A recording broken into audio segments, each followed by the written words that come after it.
And we are back for another week of All Star Fandom Prime. Obviously, we're not alone. We have a multiverse crossover thing going on because we got Will here to go down everything that we got going on in fandoms tonight. So, we're going to talk about that Lanterns and that Lanterns ending and all the theories that comes with that, along with the non-Marvel stuff that happened at D23, but more Marvel stuff because we're going to go into more theories about Doomsday from their last trailer and the return of Ahsoka season 2. She's got that. We have a teaser to watch for that one and our Star Wars Marvel crossover. Apparently, there's a comic book coming together, and we're going to form our own teams here tonight.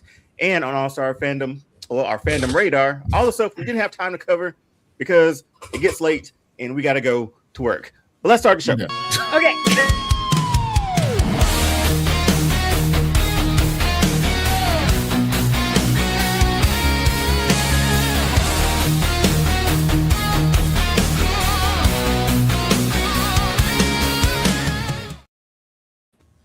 Every time I hear that intro, every time I just think of a guy in a drop down convertible cruising down the PCA.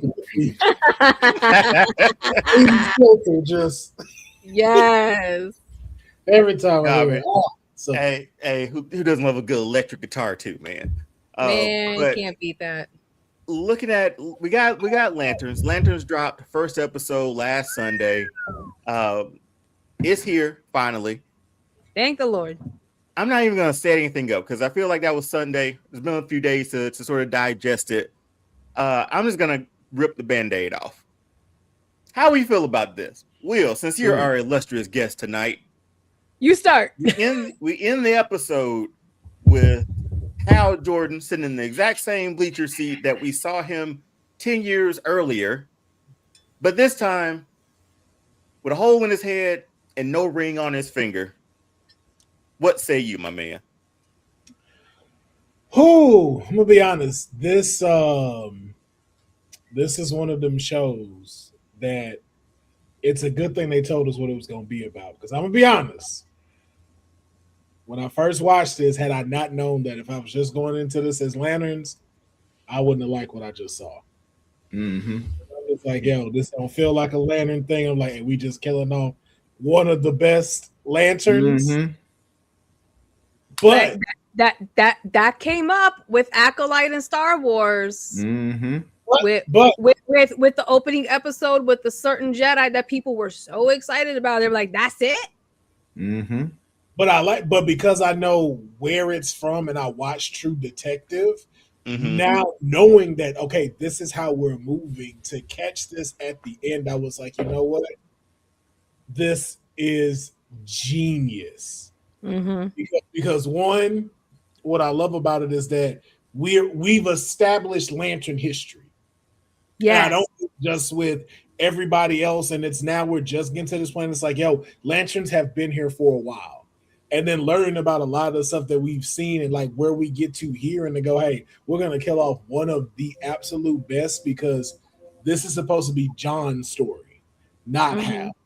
And that was what I kind of loved about watching the trailers and stuff, was that I had the feeling that I was like, yo, I feel like everything they showing us is like the first 10 minutes or the first episode. Thought the same thing watching it too, because I was like, a lot of this is from the trailer. A lot of the trailer was from the first episode. Yeah. Smart. But this is how you bring us back for the next episode right here. This just... And no ring, and John don't have a ring, so it's like, so it's been a decade, and you still don't have it, or do you have it, and it's a different one, like did he earn a different one? Yeah. So to give some insights there, I didn't have a chance to make a graphic for it, but the directors and creators of the show did talk about that. It seems to confirm that Guy Gardner has that ring, that he has that ring. Guy. That's what I'm gonna see if I can pull it by the time we're here or we're done. But yeah, that's the whole thought, is that he has it. Well, see, that makes sense if you go back to what they said about Superman. Because the thing about it, Superman's kind of the last one to come in as regarding like the superheroes of this universe. Yeah.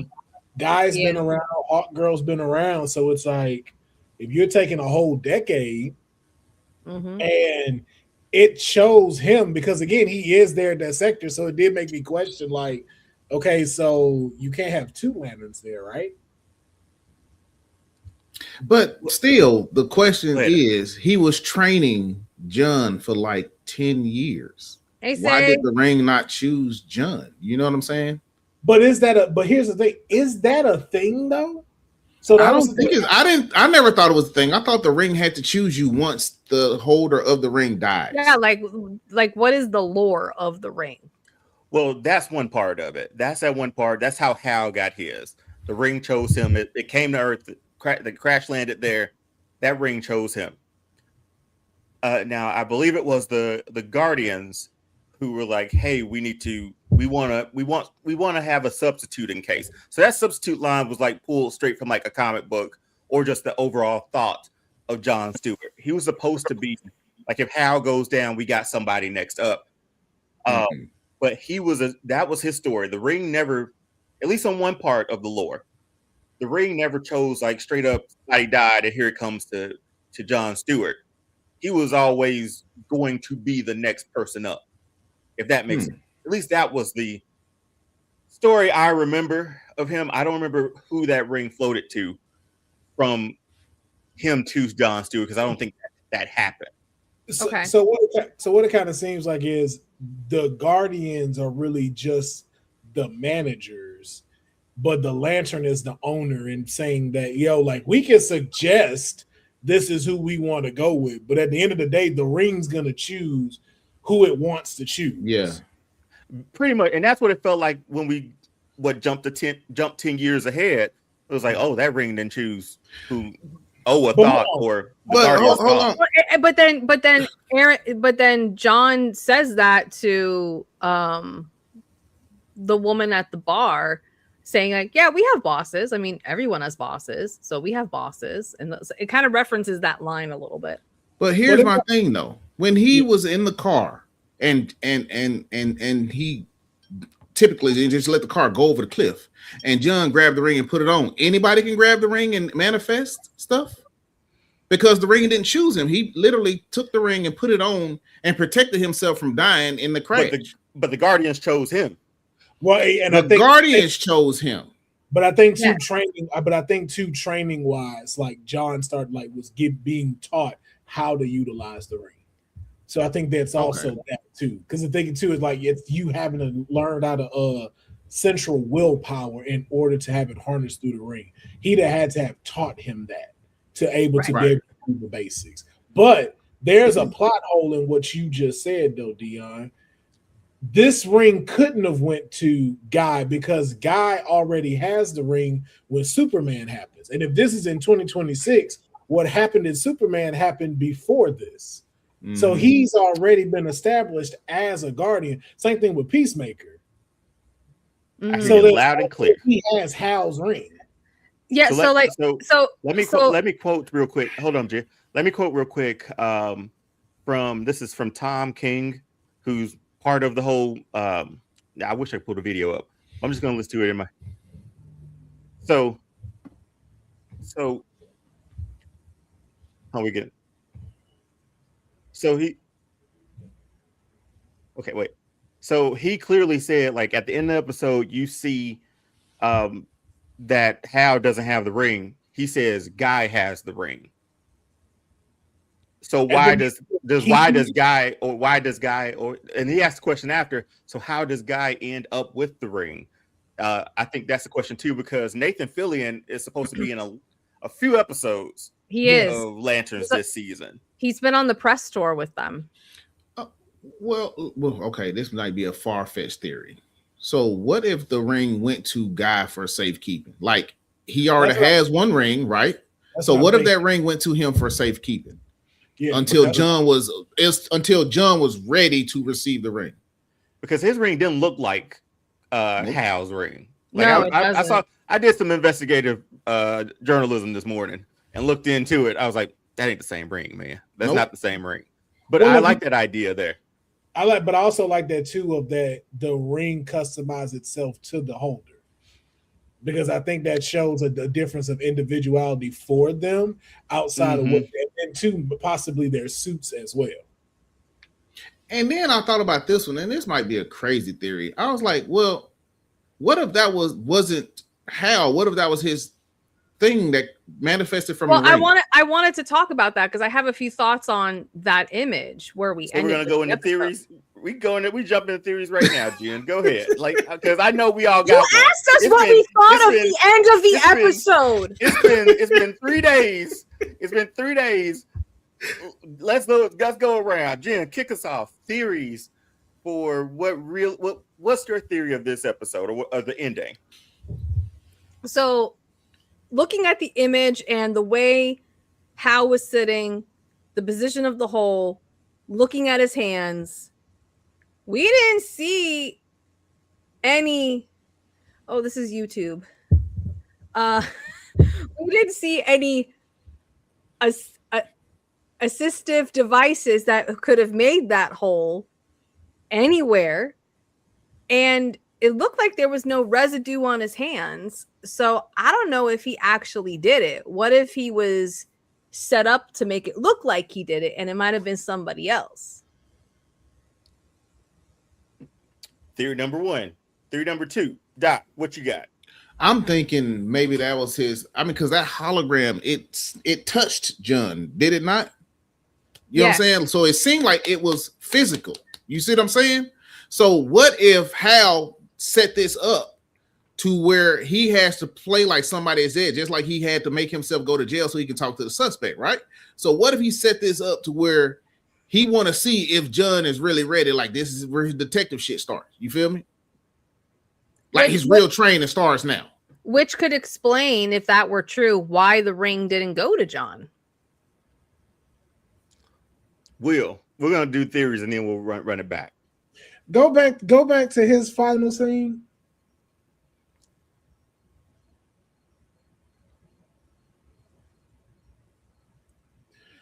It looks like a setup to me. It looks like a setup. I got a theory. Will, you got yours? Yeah, my theory is I think he knew this was coming. And I also think he set this up for this to happen. Because I think he actually kind of understood, like, whatever is coming, they'll need a new lantern, or that the ring was taken from him. But how? Like, don't somebody have to find out? We have I know, but I'm thinking like somebody really powerful has to. The Guardians already deem Hal unworthy of the ring.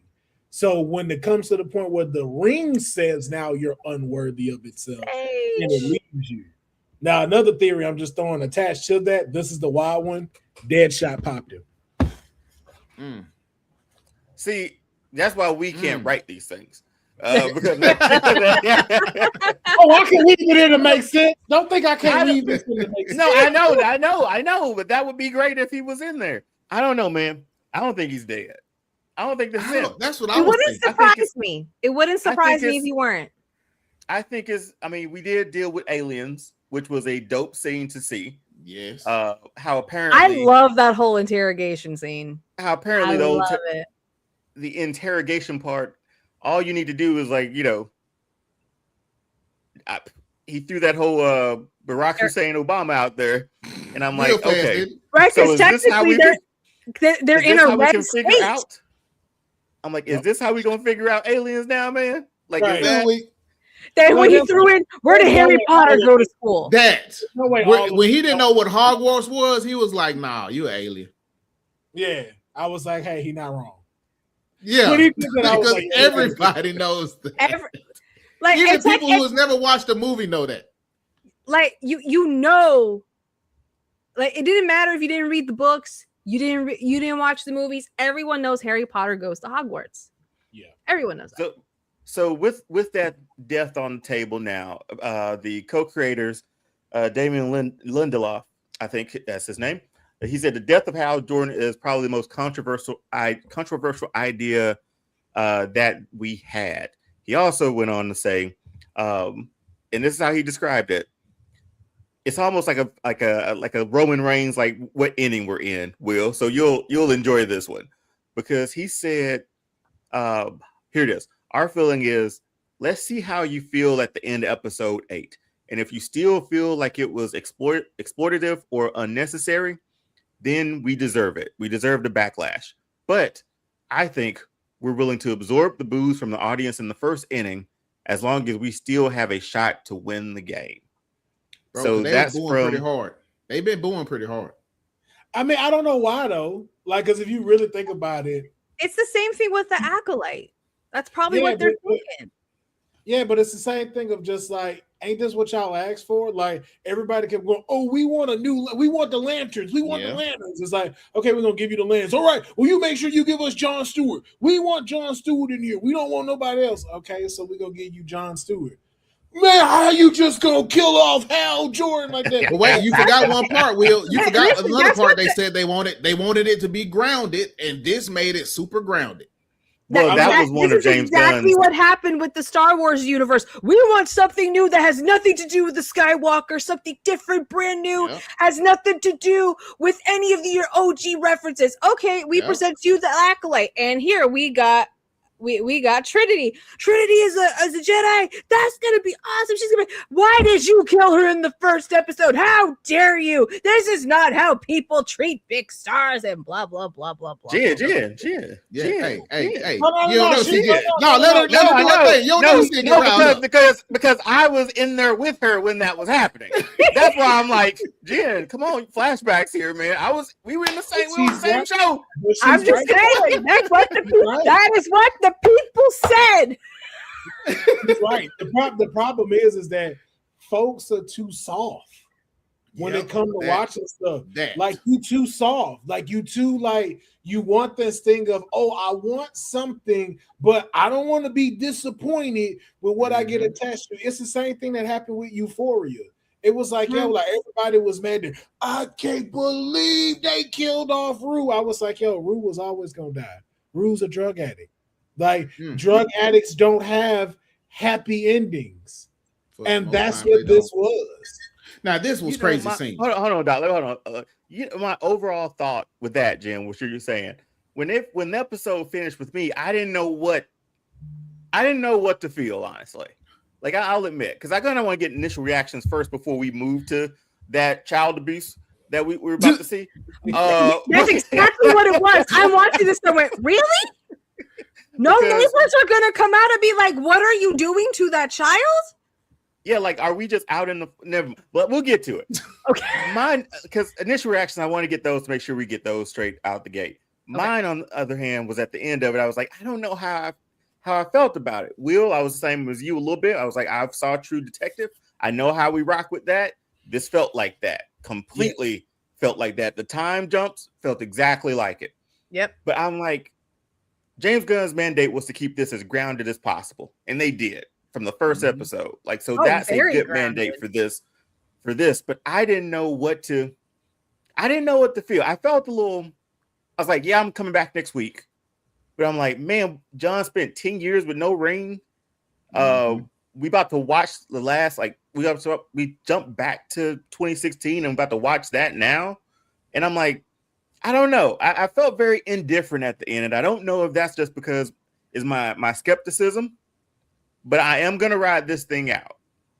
So, I think for me, it caused me to, I was actually very intrigued because, like I said, I really looked at the scene, and what I like about it is it reminded me a little bit of other detective shows I watch where you get the opening scene, you see the events that happen, and then you get the crime, and it's like, okay, now we got to figure it out. How do we get to this moment and having it played out? So I actually like that because with all the theories we had, any one of them could be right, or any one of them could be wrong, or all of them are wrong.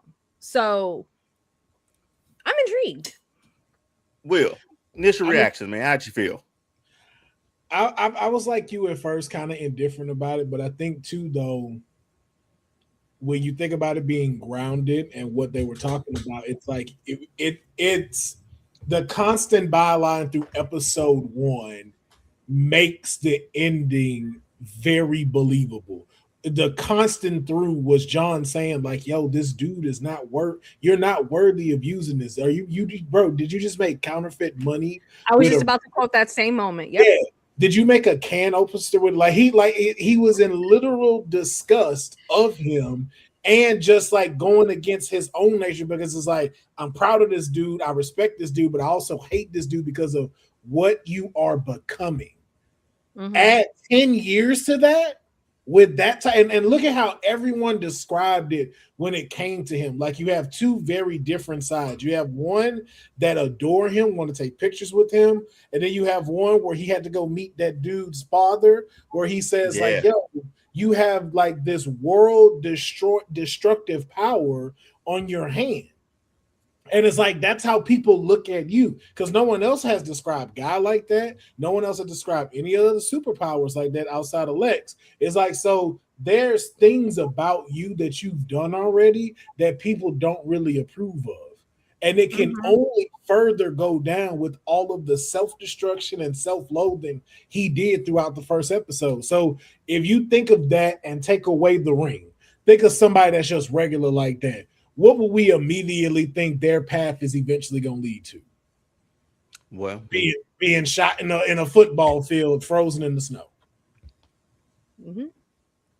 Yeah, I also we'll get to it in a minute, but I also have a theory of the father that they go meet, and then the interaction John has with a certain someone beforehand.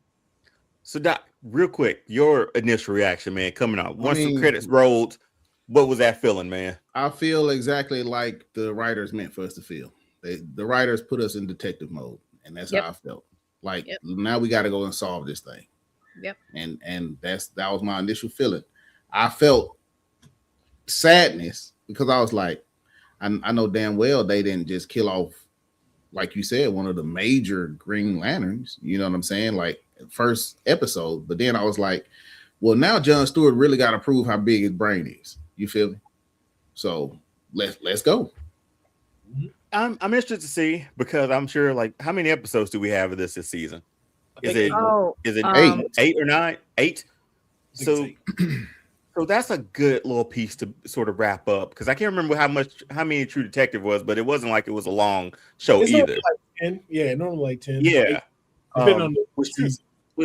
The Mahershala Ali and what was it? Was it Colin Farrell? Was that the one with Colin Farrell and that one, man? I randomly think about that ending. The one with Matthew McConaughey was dope. And Woody Harrelson, yeah, and then the one with Jodie Foster is. I didn't get to that one. Because I was so distraught after the Mahershala Ali when I was like, man, wait. Hey, don't tell me about it, because I ain't watched none of them. I just purchased HBO Max. I'm not saying anything. Yeah, True Detective, each season was 8 episodes each. Okay, felt like 10. So yeah, it did. But no, like, okay, so overall casting in this too. Aaron Pierre is Jon Stewart. He's already got green eyes. Check. Phenomenal. What's that? Oh, we're gonna go back to that face, Will.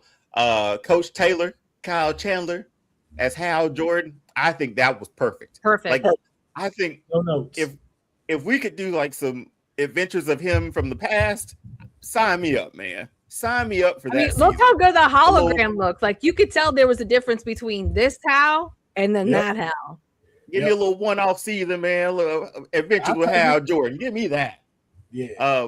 Which, funny enough, they are giving us an Adventures of Green Lantern animated series, I think, similar to Superman. Hopefully Superman gets another season as well. Get better.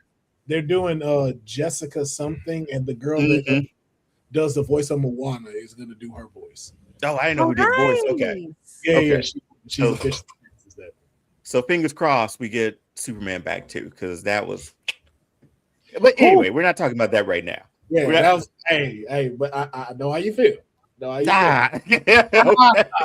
I was like, please give us another season. Yeah, it's up in the air, apparently. Like, how is it up in the air? How? Because bro, so I'm gonna say this just real quick, because I don't want to go. Let's go. It's side mission.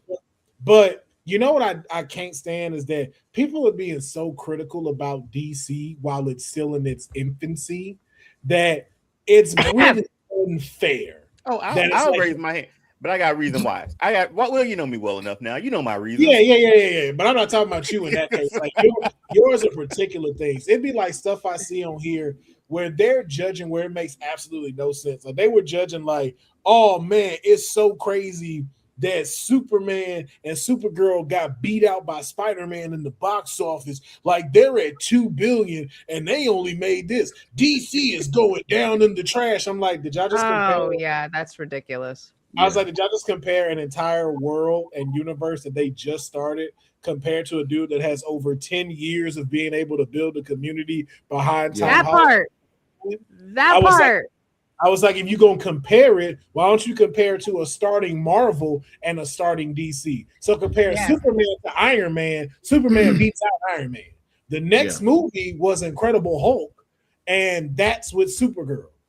Mm-hmm. So it's like, yo, like it's like y'all are trying to find everything you can to dismantle what this dude is building. And to be honest with you, he hasn't had anything yet that has like blown us out of the water. This is that, and that's the reason why.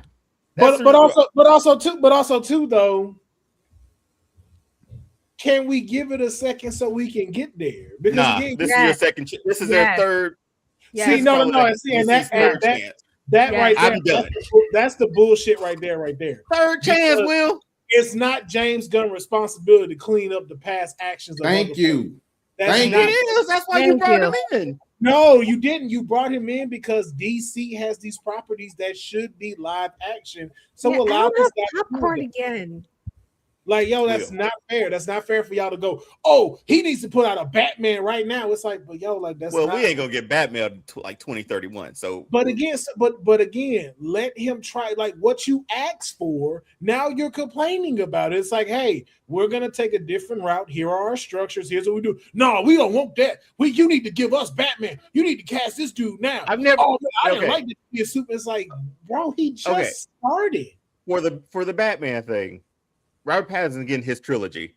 I don't think you're gonna overlap Batman with him. I just don't think that. I'm gonna just say this and say this now, yo. Fuck Batman. That nigga need a break, bro. Can I get 1 decade without Batman? No. Apparently not, because we got 3 Batman shows. 2 Batman shows and a movie. Time at the same time. Yes, they always know. They always know that. No matter how bad it is for WB and DC, that's a cash cow anyway.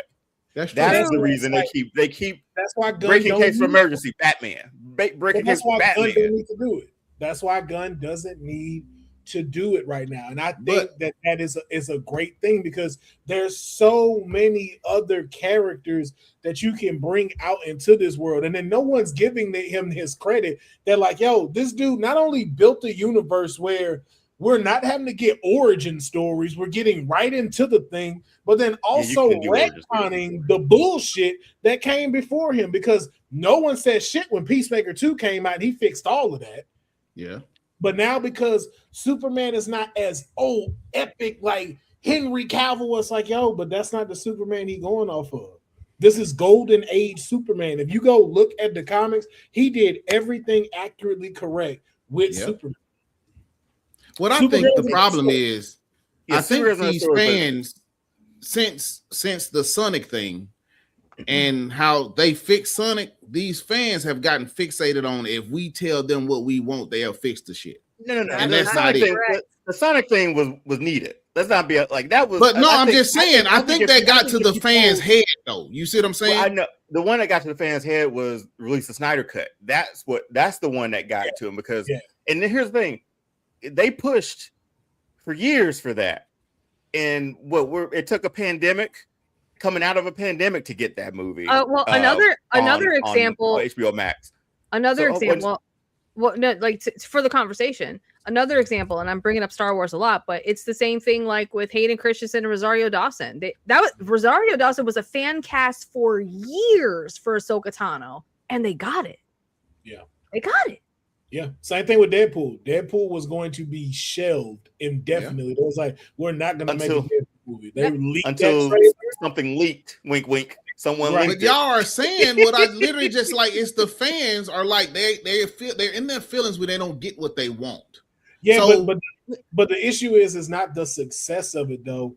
It's the fact of them listening now to the negative side more because that's getting into a whole other thing of like that's what socials is pushing, because most of the time like the fact that Ironheart is perceived to be a failure and it's one of the top rated selling viewed series of Disney Plus and Marvel. Yes. It's like, part. but again, none of them are pushing that. It's just, she couldn't make no iron suit like this. I was like, but Spider-Man. But then Will, to your point, like one of the things we talked about with the Marvel platform, they didn't even push Eyes of Wakanda, and that show was phenomenal. And I don't think we're getting a second season. We're not. Yeah, that show was awesome. But to be fair, I will say this. I know we've talked about the thing when it comes to representation and stuff. I will say this though. Disney and Marvel, as far as series goes, have had to pivot so much that they you know what it is? It's the same thing that DC's going through. You know what I'm saying? Like all of them have their negative things. Like DC, like Marvel had to pivot. Nobody has gotten a season 2 except Loki. Miss Marvel didn't get one. Moon Knight didn't get one. WandaVision didn't get one. They broke that into trilogies with different. Like Agatha all along is not going to get one. No, but they placed that.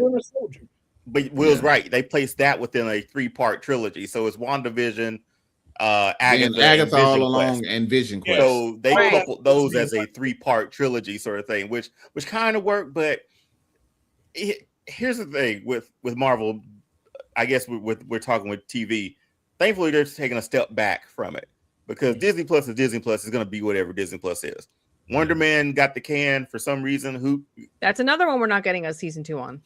But absolutely brilliant show. Absolutely. But when it comes to DC, I think it's just, as a fan, I think it's just my hesitancy of it all. Like I want it to be.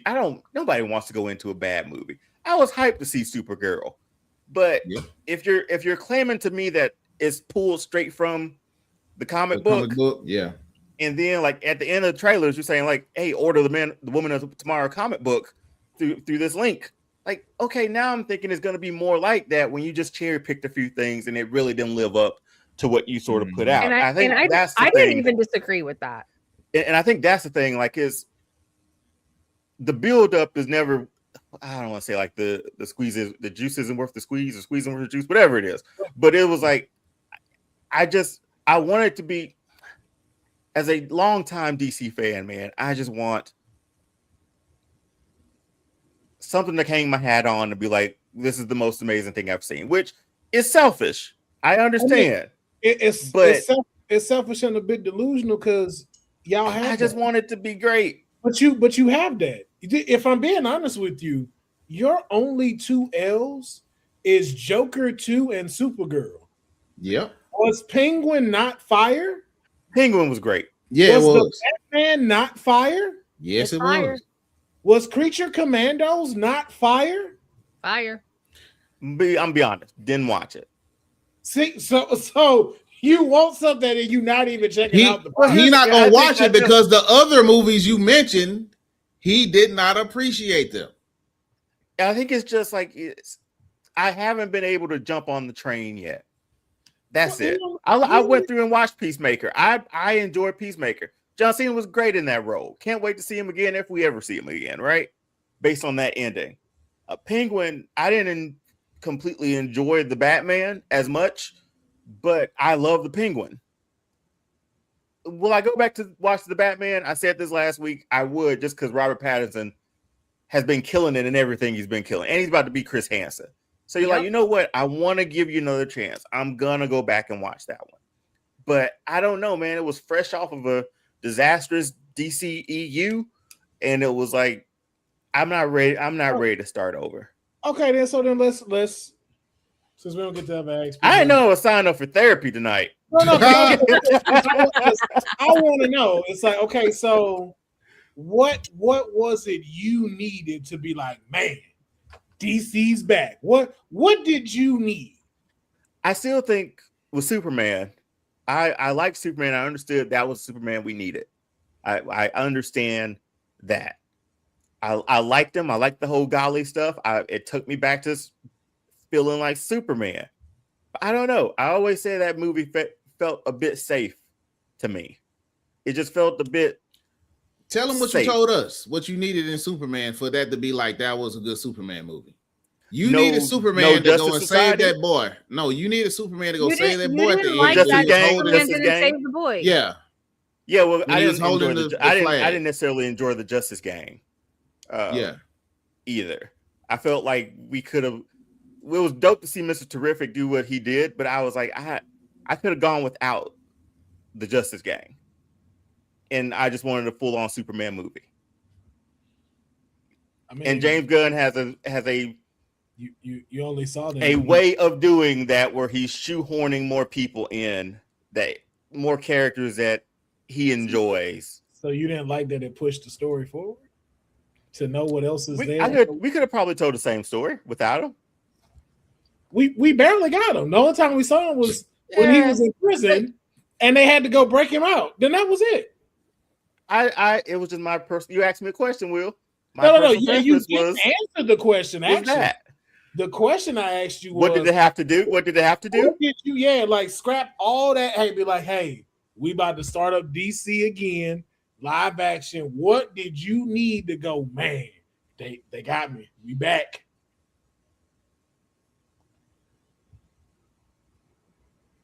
I think you stumped him. I think you broke him. Nah, it's just that.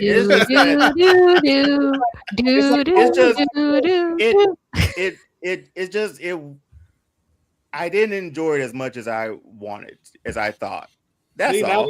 Now I gotta hit you with the gold finger. See, there is no pleasing you. I don't think so. And I really do think that might be the case for DC. I think this might not just be for me. That's okay. But you Because- also, but again, too, you're not giving a solution to it though. You know what I'm saying? And Like, but I think the thing is like we talked about it. The most recognizable superheroes ever are under their umbrella, and I don't know, man. I feel like there should be more excitement for them, or excitement to get them into a movie. Again, Batman, you could say overdone, but we're not going to see a DCU Batman for a long time. So for me, it just might not be for me, man. Whatever is not appealing to me, I can't fully describe. It's like after this episode, how I said I felt pretty indifferent. I felt just pretty indifferent. Dion just announced he don't like DC. That's what he's telling us. and that might be the case at this point. If it's animation, you got your boy. You got me all day, every day. Keep coming with the Adventures of Superman. Keep coming with those. But everything live action, I'm all right, man. The DCEU has destroyed him as a DC fan. Is just what he's saying. You know like, what? No. You might be right. Like, because there were so many ups and downs with that as a fan. You're like, yes, they're doing this. No, they're doing that. Yes, they're doing this. No, they're doing that. Oh, this person's left. Oh, this person came. Oh, this person. We're ending the whole thing. It was a roller coaster ride, man. It was a brutal relationship that I feel like I don't want to go back into, no matter who new comes in. So then let's say that. So we can't say the DC is not working. It's just not working for me. You're just traumatized at all to where nothing is going to help because you can't even. I don't think so. I don't think so. That's the thing. That's the thing. The solution is. I don't know. I will say one thing though. Like I do think you're right about the DCEU thing. Like I really believe that. Because Man of Steel was dope. Like certain aspects of that whole universe I enjoyed. But then there's certain parts where you're like, this should have never happened. Or this should have never been done. It's the same thing with Andrew Garfield's Spider-Man. Like no one told him the fact of like, yo, that one. You now, yeah, a lot of us did, but you know what it is? A lot of people acted like you was mad at Spider-Man 3 and then took everything out on this Spider-Man. No, Like, The oh, it Amazing was Spider-Man. okay. can I admit something right here? Right there. I've probably seen Spider-Man 3 more than Spider-Man 1. Seriously? And probably. Okay. I don't know Why? why. I don't know why. Okay. Because Why? two is the best one for me. 2 I can watch all day, every day. But I don't know, something about that third one, man. It was just it was a beautiful mess at times, man. You know what I mean? Like It was a beautiful mess. Exactly what it is. You know what it is? Dion looked like on Sundays he do this. Yeah. That was like the dance scene. It was the dance scene, folks. Dion, you look like you do that every once in a while. I probably walk down the hallway, shoot some guns. You know what I mean? I can see it. I can see it. Because you can see it. It's like, yeah, you I can see it. I'm just Dion, you saying, man. Dion, you should do that at Dragon Con when we're there. I should wear an all black suit and just Yeah. Yeah. Just do Exactly. the And but you gotta have the Spider-Man mask. Oh, you know what? You gotta- That could be Dion's entrance into our panel. We just announce him, and that's what he does. with the gloves. With the gloves. With the Oh, gloves. we might have to have a show where I just have like a therapy session with DC, man, because I don't want I don't want to be hurt no more, man. I don't want to be hurt. I see it, man. And then for you to do that and go watch Supergirl, it's like, okay, but you know, I like Super. They sold me a lot on Supergirl, man. Like You were excited for that one, especially because I'm sorry to overstep, because I was excited too, and to the point, the fact that they were saying, no, it's gonna be just like the comic book. It's gonna be comic book accurate, and the fact that they were pushing the comic book, even with the last trailer with the QR code and everything. When we came back and reviewed it on the show, because Will, I don't know if you know, I never read the comic book, and I decided to go in blind. Just to go for the ride and the experience. And then these two were like, what was that? I'm like, wait, explain it to me. And I'm like, wait, but that's not, they said what they were going to do. Mm-hmm. Yeah, I can't disagree with that. But anyway, if we're talking comic book accurate or adapting to animation, the turtleneck and overcoat came straight from Justice League, man. So that was good to see. That was him walking through the neighborhood and he didn't hit that shot. The little boy, the ball rolled to him. He picked it up. You thought Green Lantern was gonna sink it, clanked it, man. He was back in the neighborhood too. I should have pulled that clip. Anything else from this? Because I know we went over the casting. So you did, Will? You did make a face when I said Aaron Pierre as John Stewart. Why did you make a face? What's your thoughts on him as John Stewart? Not feeling it. Really? It's only one episode. Go ahead, Will. I'll let you go. Oh man, I don't know, man. It ain't. You know what it is? By episode 2 or 3, he probably will get me. Just right now, I'm just it. You know what it is? It's there, and I hate to be. It's missing something. It's because he don't look like you. It's the wrong shade. I'm sorry. Like, I knew he was finna say that. It's missing something, but everybody said that in the beginning. Bro, it's like I'm just like, I know what my John Stewart looked like. Yeah, I'm like, yeah, you got it. It's just like, can we advance the hue a little bit? Can we? We can't blacken Aaron. No, Pierre. we can't do that, bro. What's up, right? No, bro. We can't blacken Aaron Pierre. Come on, but we can't build a player with no. We can't do that. Will, I know. I agree. Go ahead. Finish Go your thought. No, I agree with you. Like there's parts of him or through this first episode where you're like, all right, I can see it. I can see it. But then like you look at him, like I'm like, man, like it did cross my mind. It's like, man, he's kind of light skinned for John Stewart.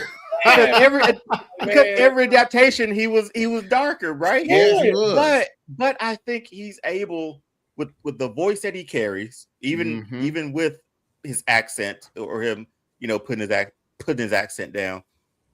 I think he can grow into one because I'm seeing what's great about this one, he gets to grow this character for 8 episodes between 2016 and 2026. Yeah. So from substitute young recruit all the way to like not getting the ring to getting in the ring. So there's gonna be like some maturity that comes with. I hope he plays them differently. I hope his 2026 Jon Stewart isn't obviously like his 2016 one, where he's had some time, I guess, to mature and not be a Green Lantern, I suppose. So I mean, I don't mind. I think that's part of the writing, though. You know, we're seeing him in training. He's not the Green Lantern yet that we know from the OG animation and comic books. So I would expect to see him a bit different, a little bit arrogant when he's younger. Because you know how it is sometimes when you're a trainee at something and you think you know a little bit more than the trainer because of your own personal studies or whatever. You kind of get a little bit arrogant. I can see that with John being a younger man before he gets to the ring, because the whole concept of the entire episode, it was a main thread. He has to earn it. So I would be a little bit, I think I personally would be a little bit more remiss if he was already there at that maturity level instead of working toward earning it, since that's such a main piece to this, is about him earning it. And because with the way we ended and the ring is not there, because the other thing they kept saying that Hal kept saying was the ring has to choose you. It's like, okay, so where does he have to get to where the ring's like, as we said at the top of the show, he's ready. Let's go. Let's give it to him. So I think that makes sense for the writing. And then the only other thing I wanted to say was the woman who has a moment with him. I think she did that on purpose because the father wanted to meet them. Like, because the fact that the daughter-in-law said, he's always going to make sure that you give him something or owe him somehow. I'm like, want to owe him. You don't want to owe him anything. And I went, son of a, did she wait? Jezebel. William Macon was over there cooking steak and then tofu steak.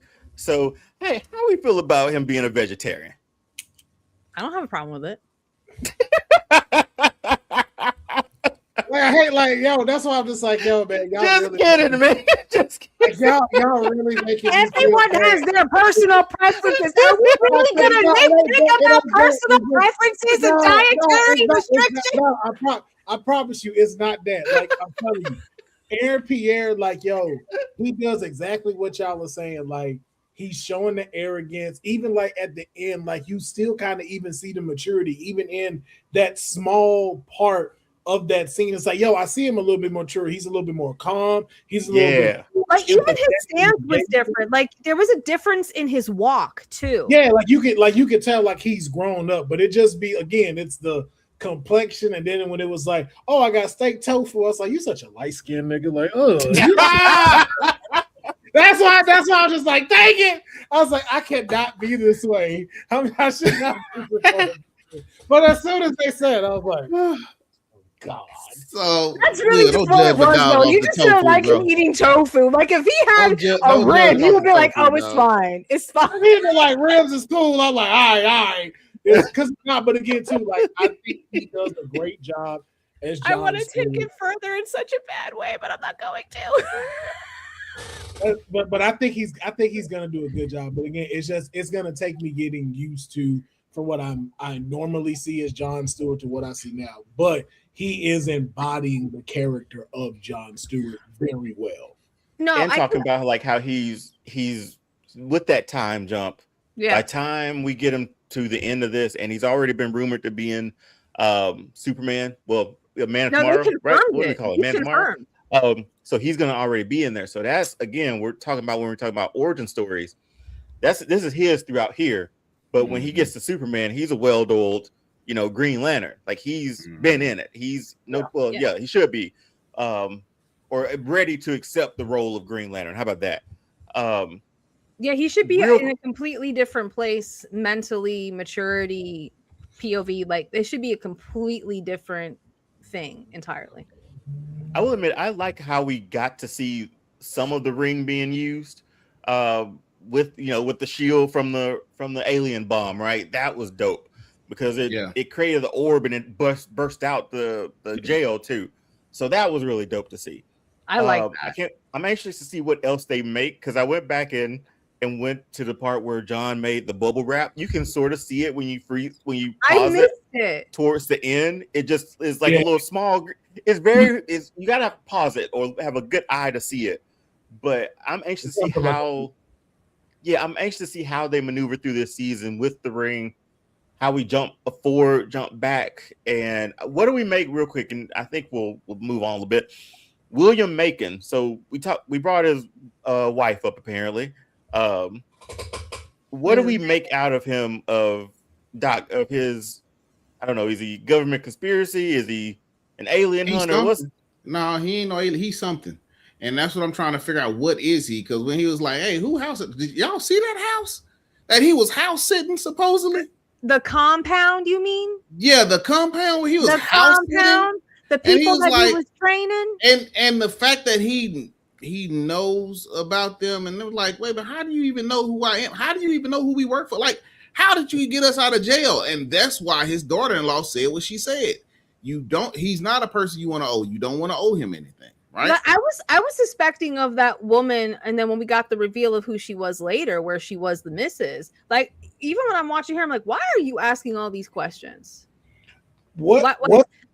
Like these are very succinct, direct questions about him. And then I'm watching the young, arrogant John. I'm like, don't tell her nothing. Stop talking. Just why are you talking? Stop talking. I got a question. What's the name of the department that they have? Not Arcus, but what's the other one that's like watches like and monitors aliens? It's like the DOJ? DOJ, something like. The one that they said it's where Supergirl flew in on every episode, man. Yeah, the one Supergirl and sister all worked at. Like, could he be working? Could he be working there? Is what you're saying? Yeah, because again, we hadn't seen nothing about them in Superman or Supergirl. We know Argus exists. We know that Task Force X exists, but seeing that Superman's been here and they've known that for like 3 years now, and ain't no telling who else is around, why would that department not be up? The DEO, Department of Extra Normal Operations. Yeah. Question. I know in one of the most recent trailers, John asks Hal, which I know we're going to get in later episodes, what is a manhunter? And he turns, he says, where did you hear that term? What organization is there? An organization manhunters are a part of? Because again, I'm not familiar with the comic book lore. No, Martian Manhunter is actual group, actual alien species.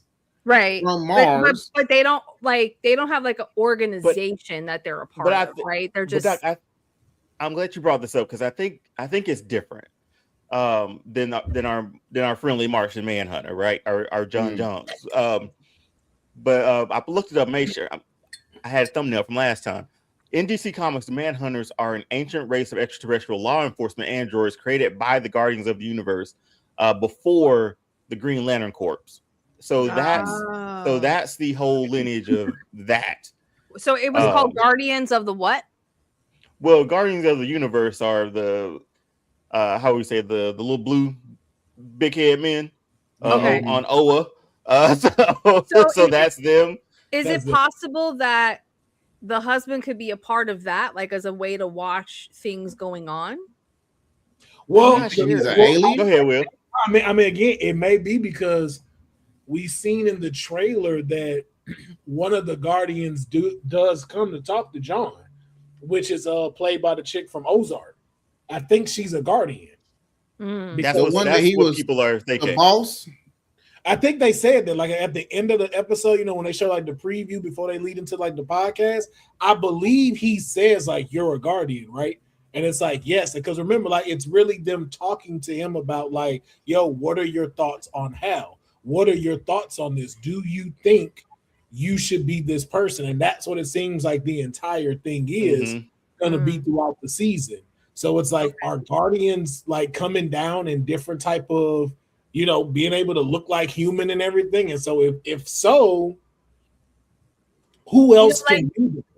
like you know, in a way, keeping tabs on Hal. Like if Hal is getting to what we said earlier, where John is not liking how Hal is using the ring, you know, and the fact that even amongst the human race, especially in these parts of the US in this story, where people are recognizing you're actually not doing right by that ring like you used to the point where the higher organizations are like, yeah, let's get some agents down there because this is getting a little too noticeable and too reckless for us. Yeah, so is Laura Linney, who he was talking to. Laura Linney, who is we saw it in the preview too, like Will said, in the next week, well, this season's episode sort of thing. Yeah. But yeah, man, if they're able to do that, that's gonna be pretty dope to see. Just because I think they're gonna be coming down like throughout the season to talk to John and sort of guide him through, because that's their first round draft pick apparently. Like if like the Guardians chose you, man, and like I feel like your dad too was sort of involved in it too growing up, because he talks to him on the phone like, hey, this guy is like, when he talked about Hal, and on top of that, Doc, I know we jumped away from it, he was shooting apples off his head, asking him if he was afraid. Yep, he was training, he was growing him then. Yeah, I think what you'll start to see is just like how embedded the Green Lantern Corps is into most of the universe. You know, I think that's what this is going to start to tell. I think it's going to start to allow us to like know like how ancient they were, because like we would watch these shows and like, not to like, you know, put everybody in the same group and stuff, but you know, we kind of made it seem like we knew Lanterns had been around a long time, but we were so fixated on the actual person holding the ring that we didn't stop to think until like the Snyderverse came out that it was like, yo, they were here when the Amazons and the gods walked around each other. Like, remember when they had that big ass fight with and Lanterns were there, and it's like, oh wow, like you forget, like if this is a galactic, the vast history, there's a vast history here, and why would it not already be on Earth? Especially when you have certain stories where the what does Darkseid be going with the afterlife equation is on Earth. The anti-life equation. Anti-life equation, yeah. If that's on Earth, it's like, so there has to be other things that have happened here. There has to be so much history that has gone down, and then however long Hal's been a Green Lantern, showing the effects of what that does. Because like you said, I'm the first human Lantern. So imagine what this first human has done. Imagine what this first human has gone through. Even in the preview, I feel like we're gonna get a like pass where him and Sinestro cross paths. Like that's already happened. And what that does to a man. I think that's why I love that you saw this version of Hal of like, yo, don't show me a Green Lantern, no pun intended, but it's like, yo, I like this version of like, yo, show me what happens when you're a hero for decades and what that can do to you. This is old man Batman. Yeah, but it got me interested. I'm interested to see where this is gonna go. I mean, it ties into the theories when we discussed the trailer where his suit looked faded. It wasn't very vibrant and green anymore. Even to what Dion brought up, the usage of the ring. What if that's really the majority of what he can manifest? Because remember, it really wasn't much of nothing. That would you know what? Until he hit the bubble to protect everybody from that bomb. Think about that too. The bubble, like any other time, if you were fully harnessed on your will, it would have blew up in that bubble and wouldn't have destroyed nothing. Well, he did ask if it was charged too. Yeah, he like did. How long has it been? So that they could play on that a little bit, which is dope. I saw in the preview, like the Lantern is going to make a appearance too. So hold that up. He's like, boy, just. And then the same thing with making fun of John, like, you made bubble wrap, but also too, can you do it? Yeah, I don't think he has a will anymore. My man still know how to take off and fly, though, man. Like he still got that down. But even look at that. That was slow. That wasn't a fast takeoff. That was. Like Wolverine claws coming out when he was drunk. Yo, it's like hit the corner. You saw the burst in, man. When he hit the corner, it's like Michael Keaton when he about to shoot up. Hey, man. No bat turn slanders here, man. No bat turn slander here, man. Love the bat turn. Hey, Batman, can you tell me where the Capri Sun's at? Yeah, hold on a second. You got to bend his whole torso, man. Just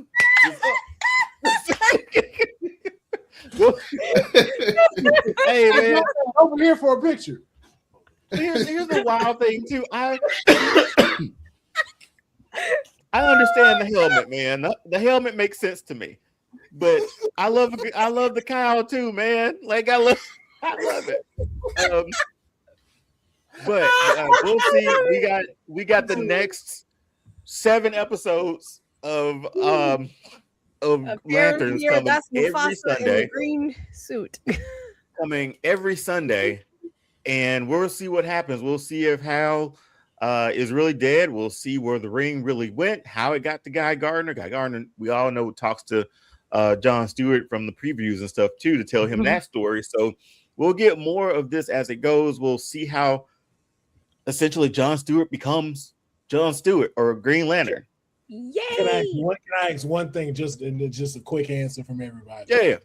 What do you need to see in this series? One thing from Lanterns where it's like, yo, I need to see this in here. I'm gonna be honest with you. Doc, go ahead.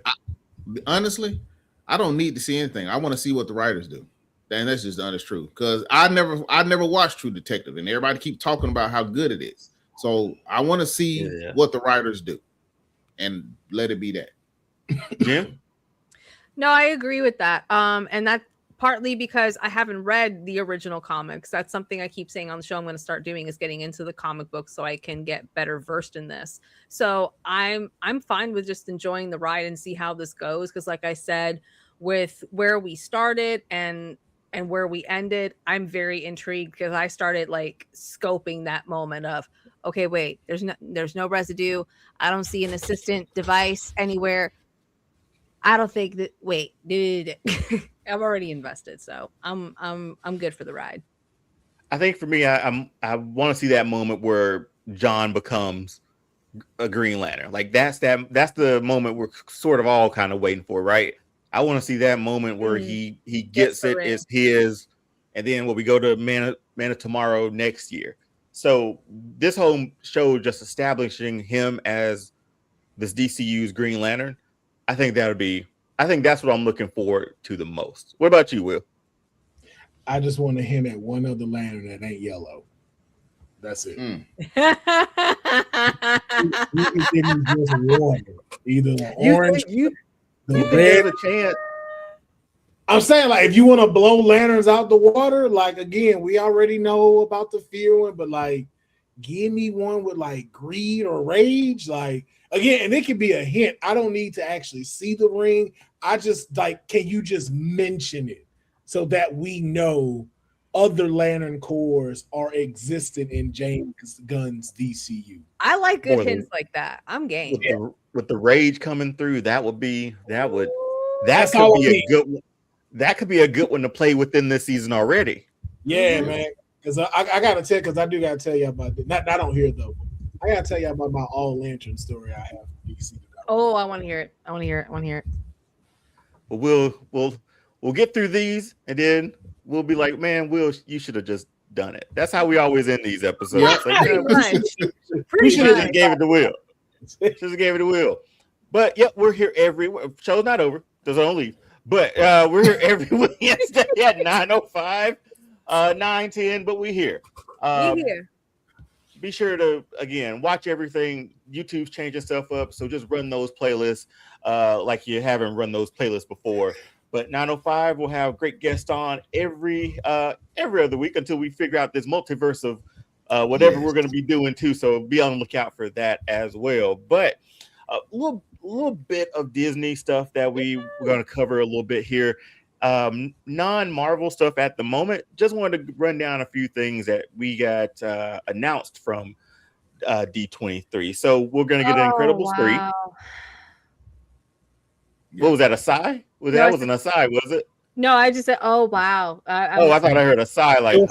No, because it was just so much that they announced. It was like Yeah, I'm still processing with how much they announced and just going through it again. Oh my goodness. So the idea is this one is going to focus on the two, on Violet and Dash sort of stepping up. So we'll see them a little bit more in this one, which makes sense since Miss Incredible was, Elastigirl was in the last one. Coco 2, which is probably what I'm looking forward to the most. Out of this lineup, because hey man, apparently Benjamin Bratt's coming back as Ernesto de la Cruz, so that's gonna be pretty dope. There's also before you go in there too, the world of Coco is getting added to Kingdom Hearts 4 with that. That's dope. Yeah, so you're into the world of Coco there. Yeah, and they age Coco up, man. Like we really haven't seen an age up on Incredibles. At all. No. And I think I remember hearing them say like they're gonna keep them like that. Like there's no aging up for them. So I don't even think we'll have like Hey Arnold. How long were they in the 4th grade? For years? For years. Yo, you know what? They never wait a minute. Crazy? Did they graduate? No. No, they didn't. They stayed like that. And you know what's crazy about it is I don't know if y'all knew this, that every Arnold that they had talk when they aged out, they switched them, and the two that originally talked as Arnold, when they outgrew Arnold, they made the two of them his bullies. Remember I never knew that.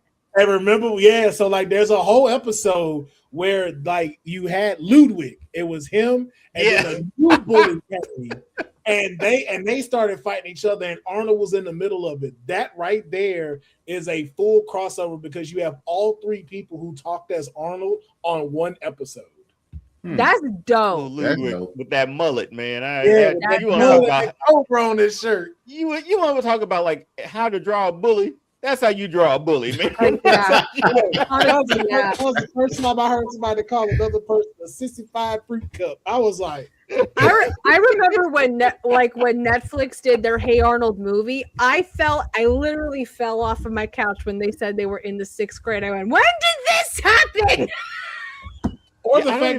I don't think I've seen that one. I saw the other Hey Arnold movie years ago. The one before that, I think. Oh yeah, that one was funny. Yeah. No. That's the one where you find out Arnold's real name. Like he kept calling, like you find out Arnold's whole name. And yes. And that the grandpa has been calling him by. He's been calling him that for years. Hey, short man.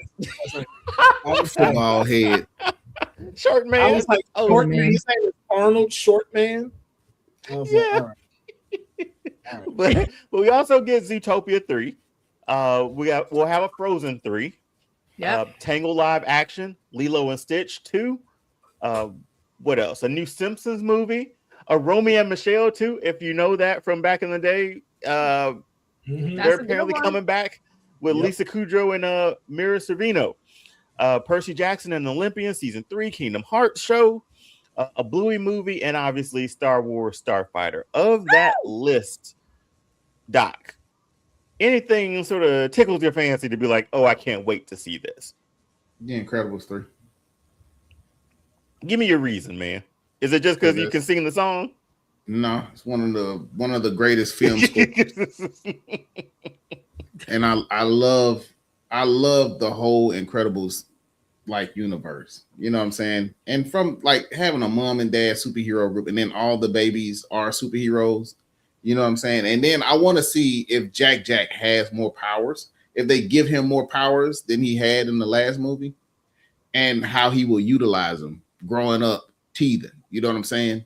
Like what you're going through now. You see what I'm saying? It just depends. It just depends on how old they keep them. I mean, from the pictures here, because they don't look like they've aged at all. Well, like if that is true, he still looks like a baby. Because if the concept is Dash and Violet are older, Jack would automatically have to be older. So I'm saying Jack might be 1, and Dash might be what? He was in the 6th grade last time, right? So he's in the 7th grade, and Violet is in 11th grade or whatever. You know what I'm saying? So that's the one I'm looking forward to.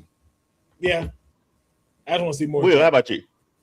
One that you didn't announce. I'm looking forward to the Kingdom Hearts series. announced. So they're supposed to be coming out with a TV series on Disney Plus. So that's the one I'm looking forward to because I didn't really get into the game, but I had heard about it. I had so many people around me love it, but I feel like I missed the I have a loop. bunch of friends that love it.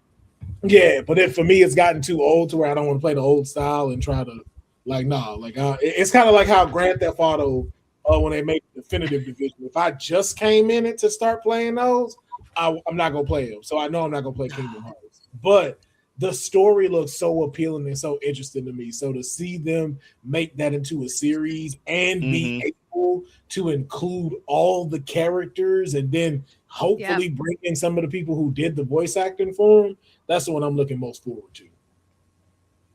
Jen, how about you? From that slate of stuff that Disney announced at D23. For me, of course, Star Wars Starfighter, because everyone knows I'm the Star Wars lady here. And then I'm also excited to see Coco too, and with Miguel all grown up. I will say this: the Frozen 3.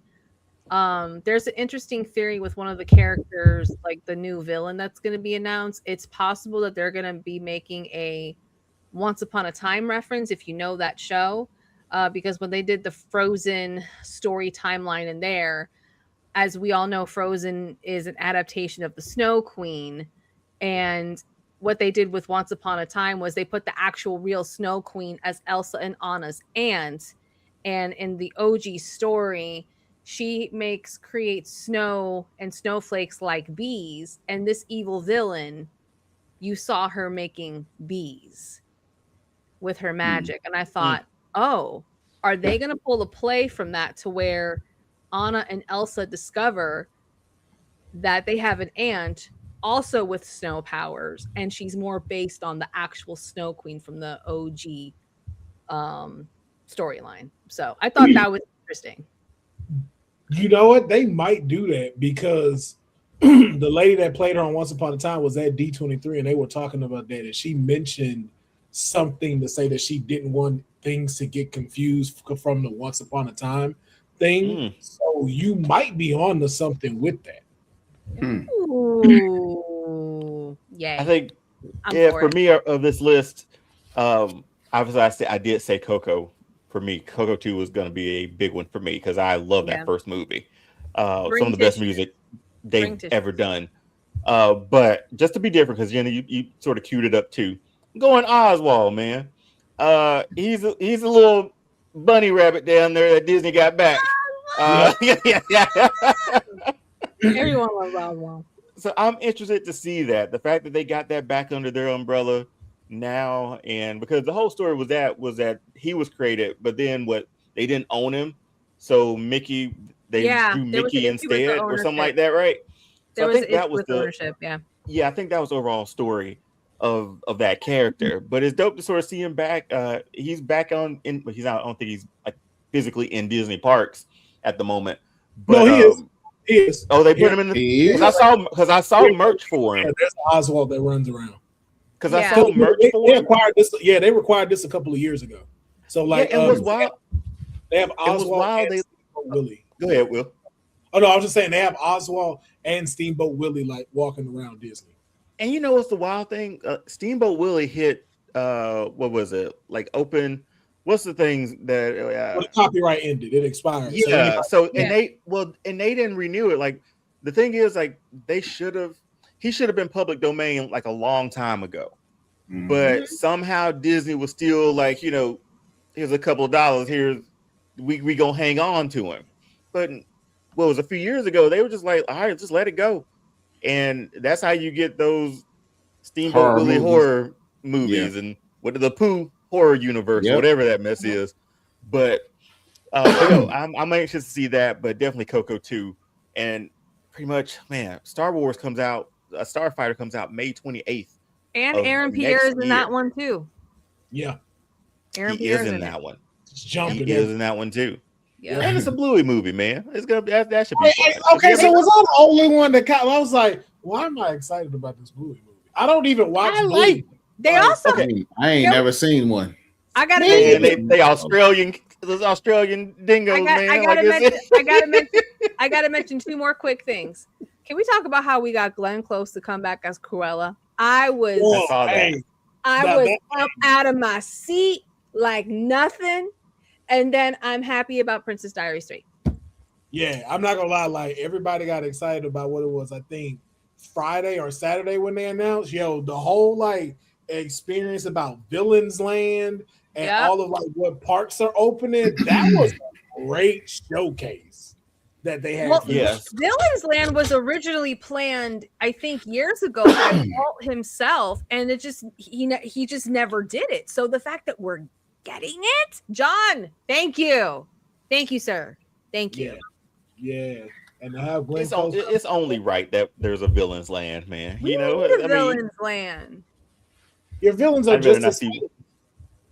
I better not see one person there, and we all know who shouldn't be there. Who? But Oh, I know, and I the think hero, he should be the there. hero of Beauty and the Beast. No, he is not the hero of Beauty and the Beast. He needs to be in Villains Land. Yeah, But- Here we He go is again. a villain. He has been proven by therapists, actual proven evidence that he is a narcissist. Is that Well- say did them same therapists say that Aladdin is a fuckboy who ruined relationship values for most millennials because everybody thought that's what it should be? There, go to the dude that lies to you and tells you lies about everything he does. He He gets can show called you the out by them. world. He gets called out by them too. He can show you the world. I got 2 more wishes. Gaston is a hero, bro. No, he is not. Oh my No, god. he is No, not.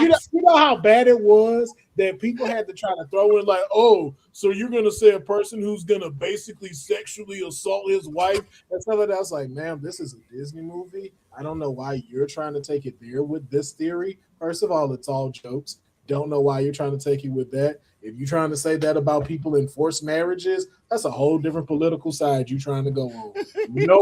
No one out here was saying any of that. Nobody, man. Now you're taking the movie too far. All I'm just saying, the dude protected the town, man. I mean, that was his He didn't job. protect the town. He caused What the you riot. mean? What you mean? You saw those antlers and that bear, the monster birds. bear he killed. He protected That bear was probably minding his own business, eating honey and playing with the bees, and then Gaston came and shot him like the evil piece of trash he is. That bear wasn't believable. That's probably what happened. That was That not bear Winnie. That wasn't was not Winnie. That's That was wishful not thinking. We saw that Wishful bear thinking. head. That bear was huge. They made a song about it. When you get a song made about stuff back then, that means you did it. Oh my gosh. And then, Anyway. everybody will talk about the beast. Bear like, yo, he was a prince when he was 11 and he got changed. How fucked off were you at 11 where someone had to curse you so you could learn a lesson? That let me I know ain't gonna you say was a nothing. horrible person. That let me know you wasn't shit. And they turned your whole staff with you, which means they wasn't But shit. he learned not to be shit, and Gaston is still shit. You mean the Gaston couldn't change though? Did he Gaston change was try- before he got his ass Gaston was thrown out trying the to castle? change. Did he Gaston try to was change trying- before he got his ass thrown out the castle? Who got thrown out the He didn't have castle? an opportunity. Yeah. Oh, Gaston didn't have an opportunity to change? Hey First of man, all, all Beast was like, "Hey, I got all these books," and that was like, they was like, "All these books here, No. here Right. you go." No. Gaston could have gave her the key to the library, man, in town. Gaston didn't have the piece of Gaston Gaston didn't even know what the damn library was. He could have They asked. would have given They would have given him everything. By reading a book, it's like, how can Everything. you read this? There are no pictures. So okay, So Belle would rather just be like, have somebody just yell, "Get out! Get out!" Like that's who she You fell in love don't with. want to. Okay, can we talk That's about who she fell in Doomsday? love with. No. We have to talk about Doomsday. First Threw of her all, daddy in the jail. yeah, and and traded then him. we all getting upset. Gaston we- lied and said Maurice was crazy and had him thrown in a loony bin illegally and paid bribe money for it. I mean, but everybody thought he was crazy. That's not on. That don't mean to make it right. Everybody did thought he Gaston, was. That don't mean to Gaston make it right told that he them he was paid bribe crazy. money and inflamed the lie. There's a song.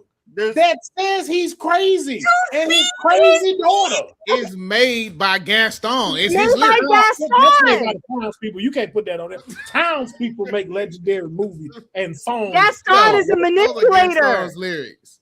Look, first of Gaston all, manipulator. nobody giving credit that Gaston could read because most men couldn't read in them times. So we He first couldn't read. He said Yes, that he preferred literature with pictures. I don't understand how we about to talk down on the man that just had a reading preference. Oh, Will. Hey, who else prefer? Who else prefer literature with pictures? You Y'all know. are an intelligent man who can that read read both graphic books novels? with pictures and No. Gaston Is a just graphic enjoyed the novel comic a book? book every time. It's another what's the another comic evil book here? person that like pictures on his literature. Who That's likes who Gaston is. So what's wrong with having pictures in your literature? See, now I feel like we're discriminating on somebody for their reading choices. My man's protected the town. He wanted the oddball. Would you let your daughter date Gaston? Would you let your daughter marry Gaston? First of all, I would not. No. Would I let my Answer. daughter? Yeah, Are we your in daughter. that time? Are we in that time? Your Yes. daughter. Are we in that time? Absolutely. Yes. Absolutely. My She's daughter, taken care my of daughter gonna be forever. protected. She gonna be fed. She gonna be the talk of the town. People gonna be jealous of her because she married to Gaston, and all them other hoes wanted him. Why would be off well? I like how you said, "Are we in that time?" He didn't. Because you got- if because I you said said you- now, he'd have been like, "Nope." You said, listen, because what I'm finna do? Give him the Gaston's best friend? You saw that fucking walking Petri bitch? Hell Man, leave no. LaFou alone. LaFou ain't did nothing to nobody, bro. Lil He just trying to Fooey? live. I'm finna marry Hey. my daughter off to Lil Fooey. Come on. Okay, so Doomsday dropped another trailer. There's no good segue. There's no good segue at all. So by the way, y'all, Doomsday dropped the trailer. I feel like Jonah Jameson. Oh my Doomsday God. drop the trailer. But so essentially, Jen, I don't know if you've seen the trailer yet. We watched it with Will No, on his show, but I don't watch trailers until we do it on the show. So we're gonna run it back just so we can take a look at it. But again, we'll dive into just a few theories that we may have about it, and I know we gotta just go through our Marvel stuff, our Star Wars stuff too. So let's take a look at this Doomsday trailer number 2. Victor was always the smartest guy in every room. That throne, man, that throne room. Wow. He used to be different. Oof.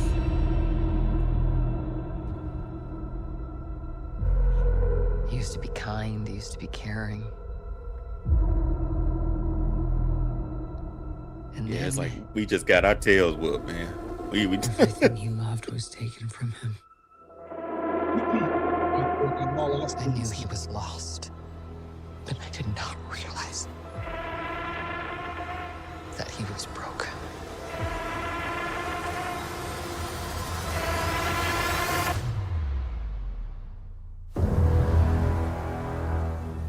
Victor,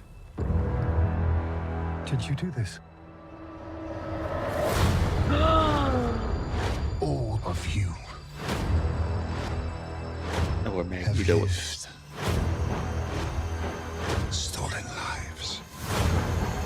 But now you must give them back.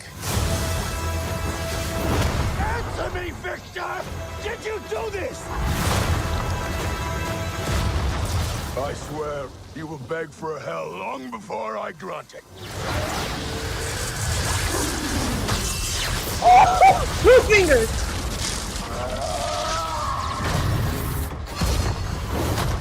Hell answers to me. For I am Doom.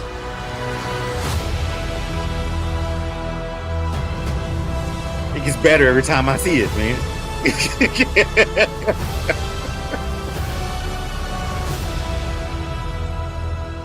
Mother freaking heaven, y'all. Oh, wait, here it comes. Please do it. Please do it. Until then, but Jim, we did our reactions on Will's initial reactions to seeing Doom's #2. What inkling or what feeling did this one give you that you're like, okay, 4 months away, that's too far away? What I just saw. Mhm. What I just saw. It's like, look, it's already made, it's edited, it's done. Just release it right now. Like, why do we have to wait till December? Just now. So I will go. I will call out of work sick now. So I have a question for everybody, real quick. He talked about that they're living stolen lives. Yes, I heard that. Are they still paying for Endgame essentially? Because that's what I thought when I rewatched it after. Like, is this still like a payment for the resnap? Yeah, the resnap. Will. I honestly think it is before all of that. I think this almost tracks back to Thanos. Like, I'm gonna say it like this: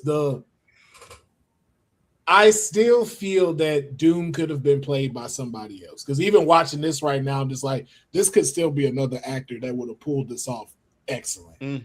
But because of the implications that they're now pointing to, it's like it makes sense because all of this really starts with Tony.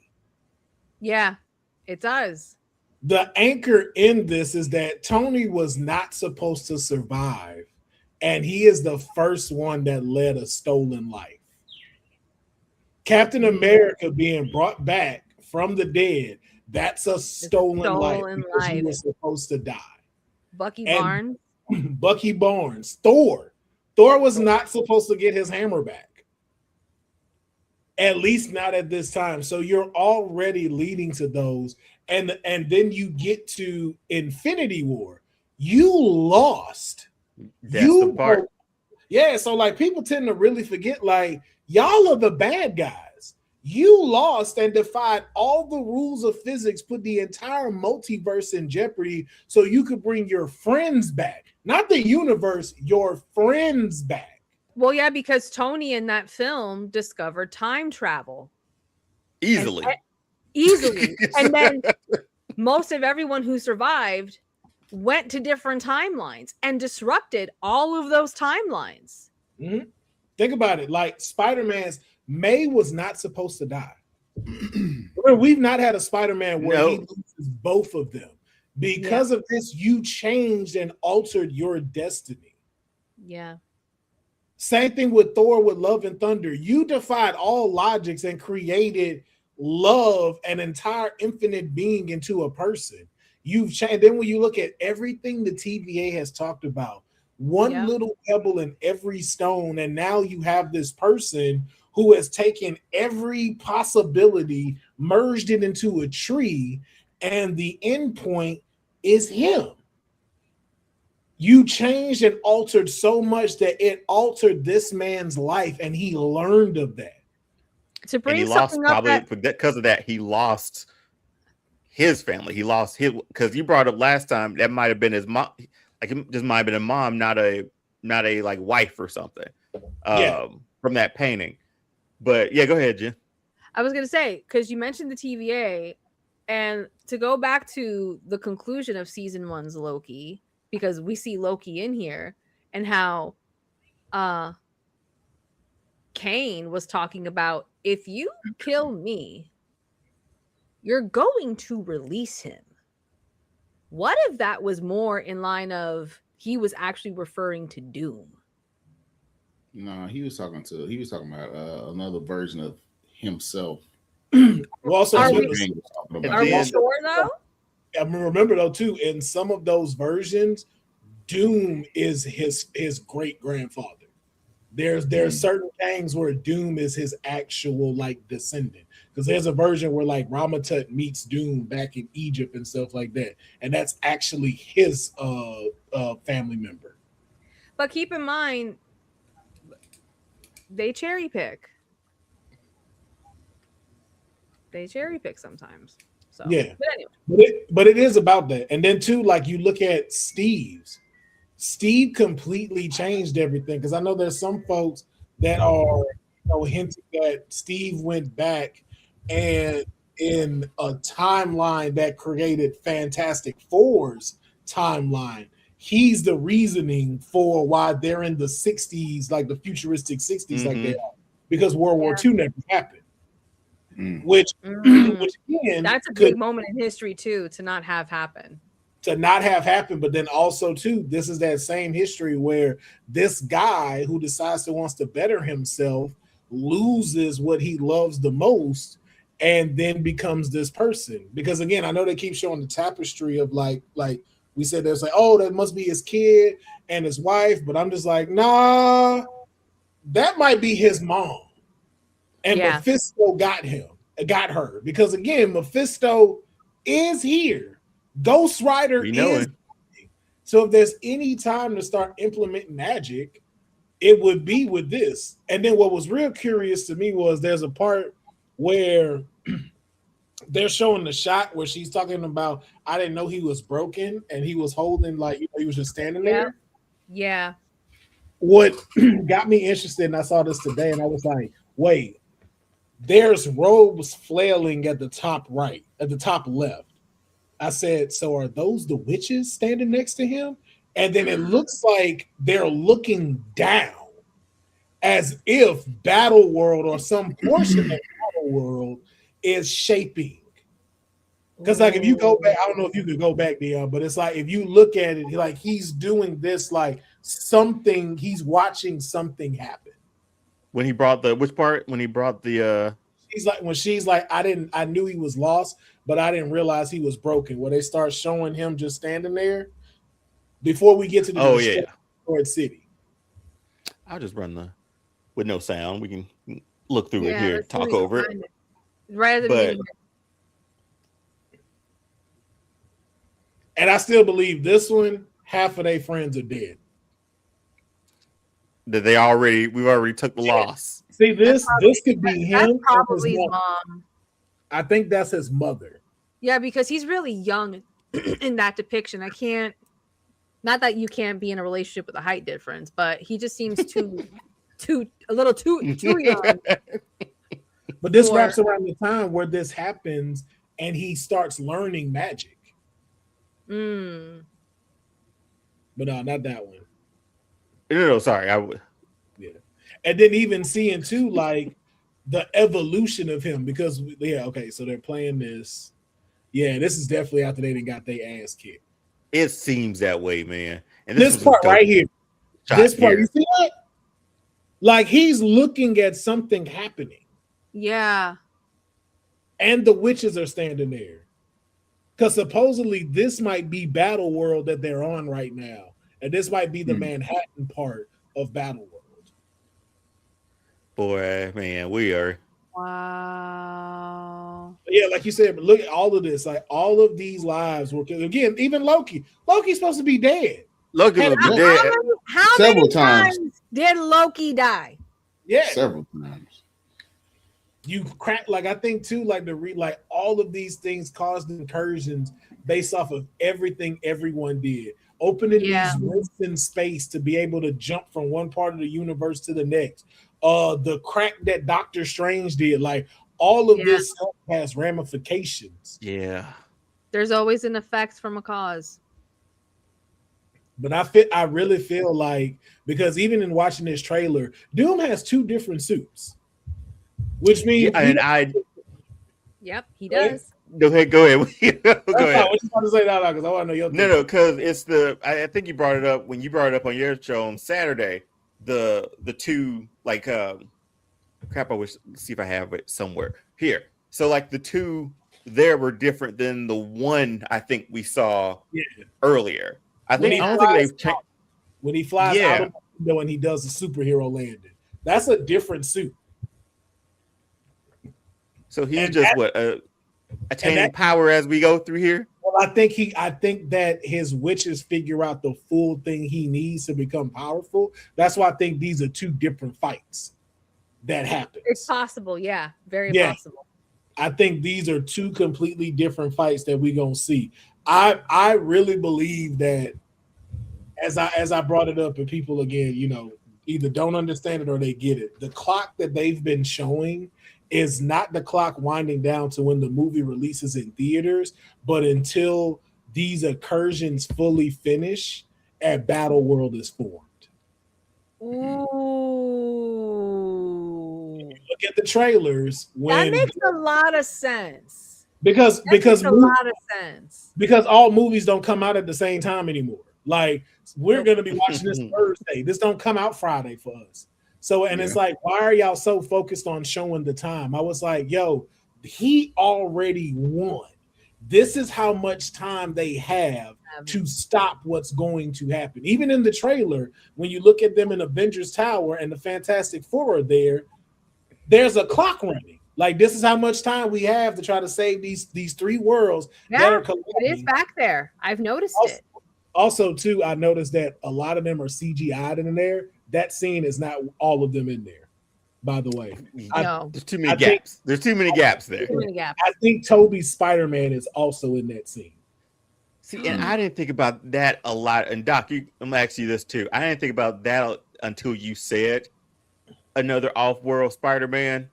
Doc. No, Spider-Man. I was just sitting here thinking about. I was sitting here thinking about the theory when Will was talking about when he said that everybody's living a stolen life, and I'm thinking to myself, but you're coming to literally live a stolen life essentially too, because you're coming to destroy like the entire world and make yourself essentially a god to rule over Earth, right? Because something tragically happened to you, right? So in essence, I'm thinking when the snap happened, did his family disappear and they didn't come back or something when Iron Man snapped his fingers? Was the Hulk snapped his fingers and brought everything back, but like when your man snapped his fingers, did he kill his family? Or better question, did he get snapped and then his family died while he was gone? Yeah, that's a wild theory. You know what I'm saying? But to what you said, I can see how that's possible because Thanos had a bigger vision throughout the galaxies to where when Thanos does the snap with the gauntlet, I could see him using it for all of the different planets throughout the galaxies to bring balance throughout the universe. Where to them, the Avengers, they're only thinking he means Earth, and there's that misunderstanding. So I can see how when if your theory is right, when the Hulk brings everyone back, he didn't bring everyone else back in all the other universes. Because he was just thinking about his friends. His planet. Just his planet. That's what he said, though. What Tony said. He said, "Bring everything back to the way it was." That's what the Hulk said, right? They show that though theirs are only limited to their actual universe. Because remember, in Multiverse of Madness, they also had an engagement with Thanos, the one that got Professor X in the yellow wheelchair. So all of them have their own Thanos level experience in their universe, or some don't even get them because it doesn't happen. Because it's happened, yeah. But to your question about the Tobey Maguire Spider-Man, that would be cool to see, because at the end of Brand New Day, we did see a Spider-Man leave Earth and end up somewhere. Yep. So, and if that's not Tom Holland Spider-Man, that the only other one that I could think of. Well, I was like Miles Morales, but I was like, nah, because I wanted live Miles Morales, but I was like, But Tobey Maguire, Can I ask this? Why? Because I think it would be cool. You don't think it would be cool to have a live action Miles Morales? Because he black? Not even that. The fact, I like his story. I like the story of his. He wasn't even supposed to be a Spider-Man, right? Name me Miles' top 3 villains. What is it? You got me. What's my man's name? Damn. You based it off the movie you watched. I did. As his real comic book story. See, I never read none of the comic books. Exactly. I didn't read none of his comic books. Everybody wanted because he's black. And I'm like, don't get me wrong. I love that. But it's like, Well, he's not Is just it- black; he's also half Puerto Rican. Puerto Rican, yeah, exactly. He's bilingual, but y'all have not allowed him to develop enough story yet because I don't want them to bring him in and fail him because I saw that when they did the Spider-Man video game and they made it so short and like really deprived him of a lot of stuff to learned about him, and I'm just like, yo, I don't want y'all to rush this cat without But letting didn't people love that video game though? It was loved short. it was short. Everybody hated it because it was short. Like we thought this was like basically we thought it was Spider-Man 2, but it's It like felt no, like a this- DLC. Yeah, it felt like a DLC pack, and it's like, yo, that's not how you want to treat this character, especially with so many people wanting to see him. So it's like if y'all are gonna do this, I want him rolled out in the right way. I want y'all to be able, like, if you can't name me his top 3 villains, then we haven't. So what you're saying is give him another 10 years and then bring him out live action. Yeah, give him another 5. I just want people. I want people to be in love with him, not just because of the ethnicity and the Spider-Man thing. I want it because you want to see all the stuff that's going to come with him. Like they did a great job with Across the Spider-Verse, but again, he is a portion of that story. Everybody, it showed this story is for all the Spider people. So it's not necessarily about him. So what happens when Miles gets a standalone film and you can't use Tom Holland? Who's he fighting? What's the plot line? Who's the person? Tom has sort of said like he wants to usher in like another Spider-Man. Who knows if that's Miles, but I think even like Sony sort of has Miles on lock too. Like I don't think they can use him. I don't think the MCU can use him unless they come with another handshake deal like Spider-Man. They can because they haven't technically live action cast him yet. Had Sony did that already, they wouldn't. He would have been locked. He would have been locked. Yeah. So technically, you can still make an MCU Miles, but they'd have to make a deal to where Sony couldn't use that in a different movie.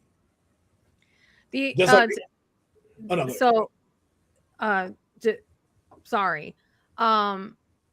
Why wouldn't Andrew Garfield Spider-Man possibly come into this? Because I found it funny the moment where Brand New Day show that end credit scene, Andrew Garfield was interviewing something else, and everyone asked him, "So, do you have a secret you want to share with us?"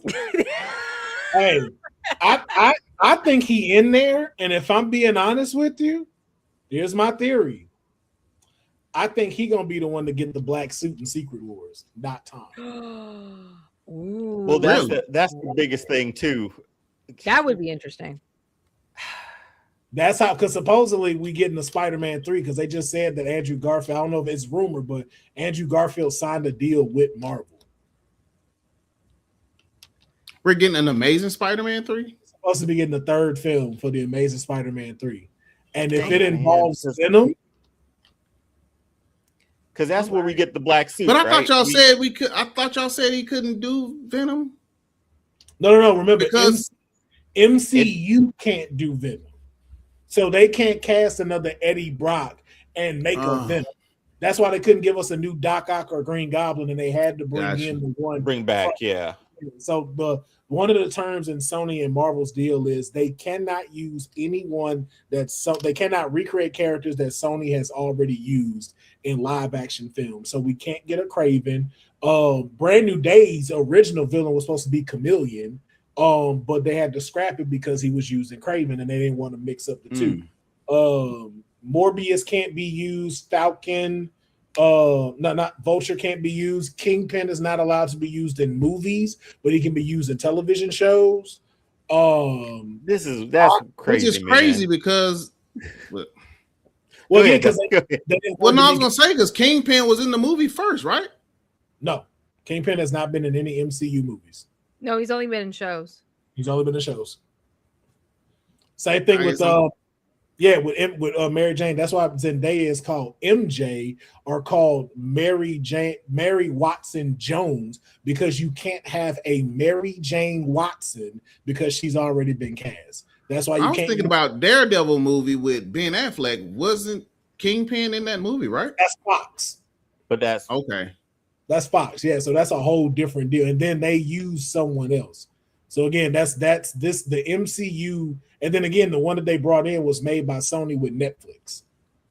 So that was a whole different deal before Sony started issuing stuff with Marvel. Because remember, Daredevil with Ben Affleck was out before Marvel started making movies. That was all Fox Yes. Studios and them. Yeah, that's yes. It's a complicated relationship between them. Like Man, that's Spider-Man Spider-Man can only appear in so many actual films, like even featured wise. He can only be in so many movies in an allotted amount of time. Yeah. Hey, Derpy. Hey, Derpy, how Well, are ya? Any other theories that we may have missed or thought of during this time? Because we got 4 months here up until Doomsday drops. There's so much that we will speculate from here on out. But is there anything else that you just, as something's out there that you like, let me throw it out? I think Johnny's dead. Who? I think Johnny's dead. I think that incursion happens first on the Fantastic Four's planet, and him and Franklin don't make it off. Well, if Franklin is a god, why wouldn't he make it off? No, so I think the thing is they're gonna think they're dead, but Doom actually pulls them before it gets destroyed. Because if you notice, in all of these, you never see Johnny with the Fantastic Four. No, you don't. You do not see Johnny with the Fantastic Four. And you never see Reed with Sue or Ben. We just now started seeing Ben and Sue together when they go talk to Namor and the Wakandans. And when they're sitting in Avengers Tower, but even in Avengers Tower, Johnny is not there with them. I don't think Johnny makes it. And that incursion, like that was, like you said, same light that Professor X saw and almost blinded your boy. And as you was playing, something's hurtling towards them. It doesn't look like a flash. It looks like something is coming right towards the window. Yep. And then it also confirms, though, seeing Doom's suit, that the end credit from Fantastic Four, that was him. So I think the one that was him. Yeah, the one we keep seeing, I think that's his upgraded suit. I think the one where we see the superhero landing, where it's just got the one buckle for the cape, I think that's the one we'll see throughout the movie until he upgrades with the witches. Got it. Well, we'll be ready for it. Jen, anything else before we move on to Ahsoka and our Star Wars finale or finish? The only other thing I found interesting was that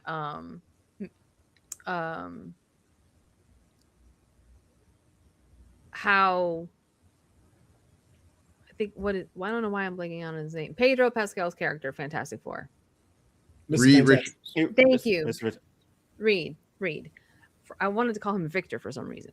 The way he's talking to Doom, saying, "Victor, what did you do? What did you do?" I'm like, how do you know Victor? Did you do this? They worked together for a long time. They were friends. But see, because I don't know the comic books, I don't know that. I found it interesting. I'm like, I want to know about that. Oh yeah, they're college roommates. Like they went to college together, everything. He was actually one of the first people that kind of like helped him get acclimated with stuff like that. Because Victor's an asshole. Victor is like legit, like 1,000,000,000%. Yeah, but it's like because he has a goal of what he wants to accomplish and stuff like that. So compared to a Reed and a Victor, he's the one that was like kind of like having him hang out, and he became like, you know, like their metal sharpens metal, or still iron sharpens iron. So they would compete against one another, you know, but it was that friendly thing. And so that's where they started to kind of like learn each other. Yeah, like friendly banter that you have with your friend. But like she said, something happened. And again, in the comic books, Doom has had versions where he's had to like take over Latveria from the dictator that's holding them. Okay. And we saw a missing person at that seat. In Fantastic Four. Yeah. So that could be when he overthrew him. But that would be okay.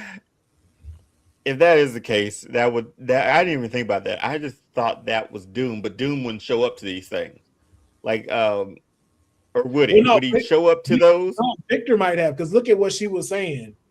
Victor was the smartest person in every room. Mm. He was sweet. He was kind. And again, that could just be the her. But again, it sounds like Yeah. he knew how to command a room. And then, like it said, he lost everything. So when you put an emphasis on Everything. Yep. it can't just be the kid, because this reaction to what you doing can't just be based off of you just lost them two. Right. And Exactly. it really goes to show with all of this. One thing that I felt like would be a dope special presentation. Every hero needs to be evaluated because y'all suck at this. Like y'all, as a civilian, I'd be like, especially Professor X. I'm like, how y'all Oh, still? don't How talk about. the Avengers still got a job? I don't get it, because y'all just been making shit worse and worse and worse. How many times did they have to keep rebuilding New York City? How many times? Yo, like you lost to Thanos because of white privilege. I hate to throw that out there, Star-Lord, because like why you thought your feelings was better than trillions of lives because you lost your girl. And it's like, okay.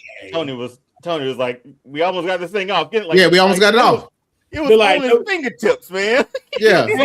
All you had to do was hit him once. All you had to do was hit him one time and walk away.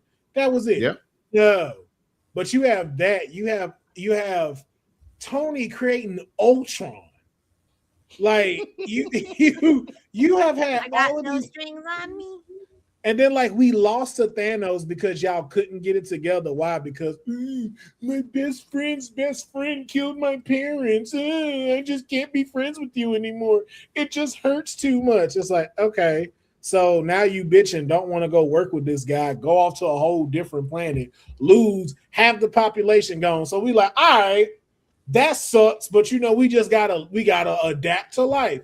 Nah. We can't let that slide. We got to go break the laws of physics and time to go refix our mistake, mind you, their mistake.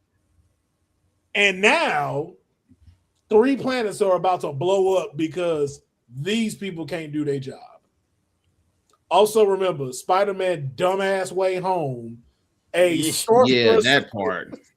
Didn't ask one question. Did you get it reviewed so you can feel it? No, let me break the fabric of reality to give one simple. When he could have just wrote a letter for all 3 of them and got them into MIT.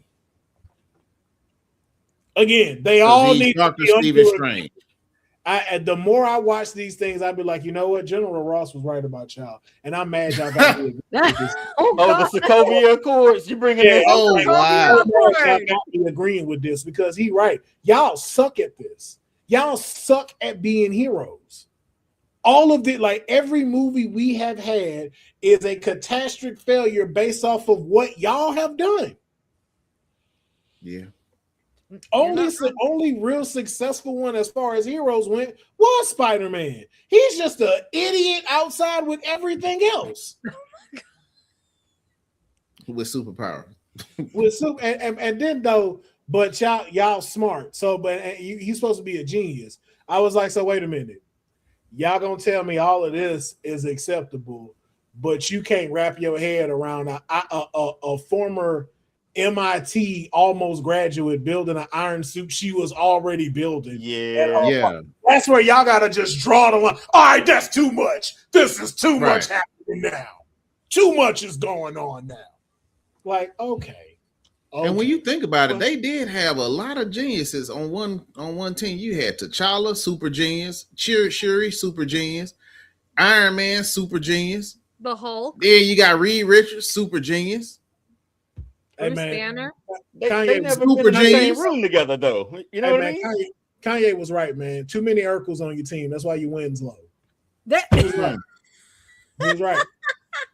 He was right. Ain't nobody see and that's another thing we talked about was of why representation in here is important, because I wish they would have had that like they had with Rhodey. Rhodey had one of the most cultured moments. I'm not even gonna say black moments.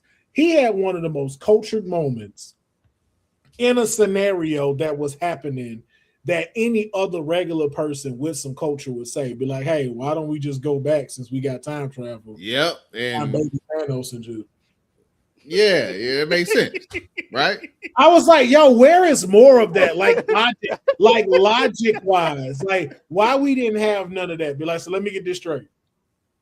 You created already a murder robot that's probably gonna do Terminator on all of us. Right. He got He's a new back. body, and you want to wake this one up too? Mm-hmm. I'm finna call your mama. That's what I'm finna do. I'm gonna call Unless you're gonna call to heaven, we can't call his mama. And I know that because I'm Shut up, goodness. calling heaven because you, sir, you are acting a lot. You acting But real. you do have a point, Will. Like all of this stuff is like Can I talk to self-inflicted. Iron Man's mama? I Jesus, need what's- some help out here. What's your Yeah. what's your mama first name? Martha. Can I talk to Martha? Is That's that Martha? That, my please bad. don't say Martha. Martha Stark. wrong franchise. But what? First Like name. you're not wrong. I'll All the hold it. problems that they have were all self-inflicted. Yeah, They pretty were. much. They were. All Ultron was that. Peter was that. Like it's just like why are we getting in these? We caused all of this. Like We this caused is the reason why. We call Like, we- all of this. And then just to see, I always think about the snap being like the snap back. And what was it? Was it Miss Marvel, or was it? When did we get Monica Rambeau? Was that? It might have just been the Marvels. Like when they Captain Marvel? That was WandaVision. Was it Captain Marvel? WandaVision. We got her in WandaVision. WandaVision, and then she was WandaVision, in that's Captain Marvel. Yeah. Then we So got when in she Captain got snapped back, the terror of like just being snapped back to where you were, Yeah. and that complete chaos of that, like planes fell off out of the sky. Yep. Like, are those people just But then popped right back into the sky? But then to Will's point about his theory about Doom losing everyone and having no one to come back to, she came back and found out that her mama passed away while she was gone. While she Mhm. was gone, 5 years, you've lost it all, and they don't tell you about like the big hardships of what's going on with that. When there's so many ways to be able to tell that, like Daredevil should have like been able to press on that. The same thing like when they did and they showed in Hawkeye when Yelena came back, and it was like, yo, I was just in my apartment, and now this ain't my apartment. Mhm. Yeah. Quick. And it's like y'all don't explain that. It took you 8 years to explain that fucking hand at the top of the world. Y'all act like that wasn't there. I'm there, like, man, we're gonna get to that. All right, look, this is y'all. Falcon was just flying by it, man. Like it's just Flying. part of the Yeah, part of the it's just scenery in part of the Washington now. Yeah, I'm just like, yo, most of this is y'all fault. Y'all are terrible heroes. Why? Because y'all don't have no black friends. That's what it is. Not enough, at least. You don't. Yeah, I you would say don't not have- enough.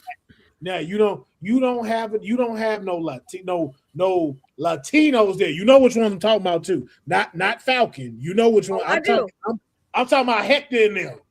Mhm. They ain't got no Hectors in them over here. No Talking ends to them. them. They ain't got no Vato. You my cousin got that Infinity Stone too. He got red, he got blue, he got the blue too. What you need? He got it too. Like we don't have none of that. You don't have none of that. There's no common sense thinking most No. times, and That's why- if it is, it's too late, and we're That's out why of we're Ant-Man- out of common sense area. That's why Ant-Man got 3 movies, because he had culture. He had people to keep him straight. He had T.I. This is true. It's very true. He had real. That's the only character in the MCU I didn't see. He was grounded.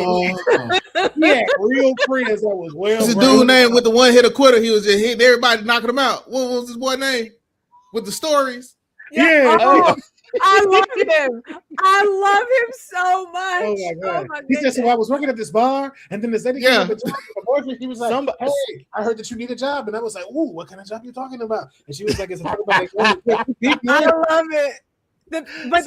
Somebody suggested that he should do like a recap of the entire MCU. Like that would be hilarious. Listen, if they can get Olaf from Frozen to retell all of the fairy tales, Yeah. we can do that. That'd be dope to get him to do that. I No, need he it.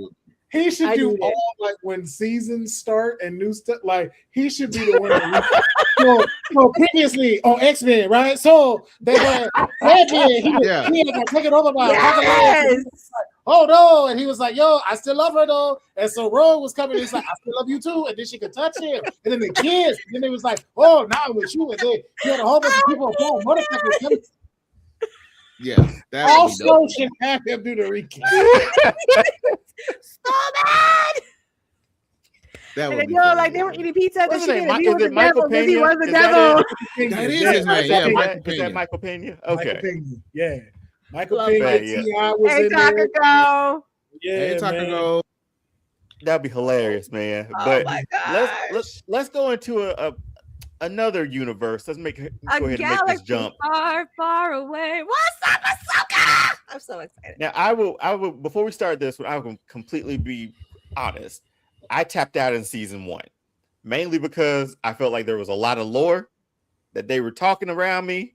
I didn't know it yet, so my plan was to go back and watch Rebels and everything else leading up to that, because I just felt like those first episodes was like, hey man, like the guy back here in the season whatever and of Rebels, No, he ain't like, here no more. But we trying to I get agree. him back. No, I agree with that. When Dave said you don't need to watch Rebels before this, I disagreed with him completely. As I was like, sir, no, I love and respect you, but don't tell the people that. Like, because when I watched it, I was like, nope, people are gonna get mad. They're not gonna understand. There were so many references to Rebels.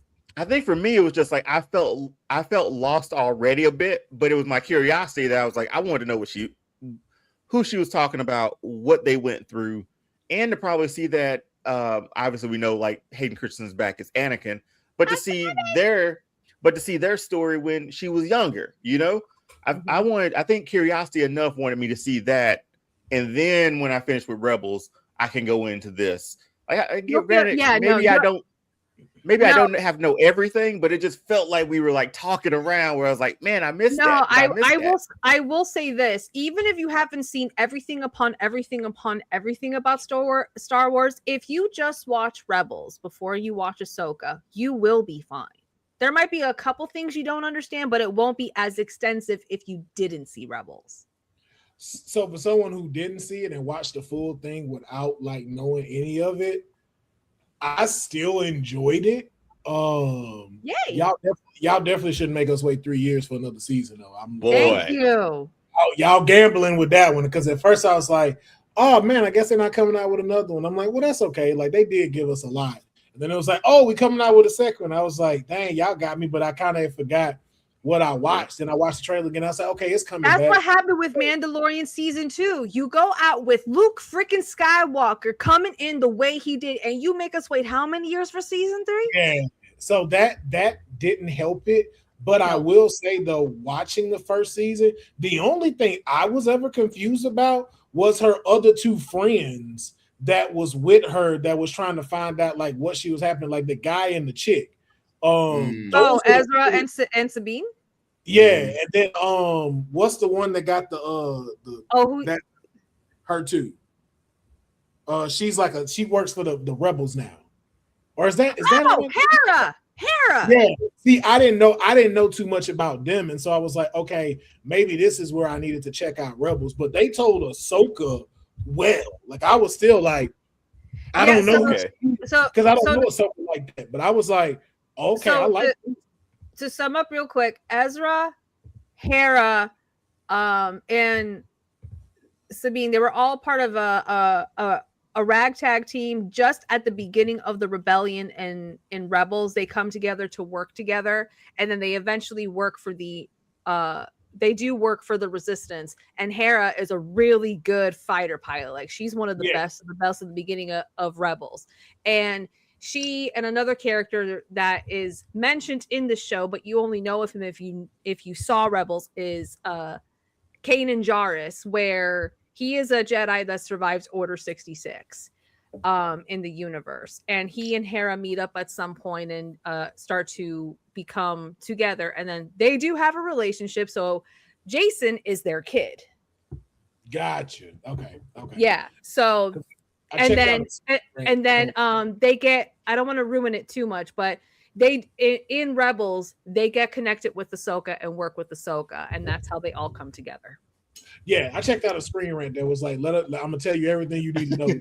Yeah, exactly. I should have done that. I watched it after, because even too though, like watching one, like again, I forget his name, but the blue guy that was trapped in like a different universe, Thrawn. I was like, I didn't know much about him, but I was like, yo, this dude looked like Thrawn. Oh my gosh, I would say this. You all of you should at least read the first book of the Thrawn series, because his character is so interesting. He figures out the Emperor in like 5 minutes and tells the Emperor everything about him, his history, and how he figured him out, which is why the Emperor basically lets Thrawn to a point, let him do whatever he wants because of how intelligent he is. Yeah, now when I saw the screen rant video and they were telling me this, I was like, just Thrawn alone made me want to go watch Clone Wars and Rebels. Thrawn in the books is the only one who figures out who Anakin is as Darth Vader. He's the only one that figures out that Darth Vader is Anakin. Yeah. So like in the show, when like I love this actor Lars.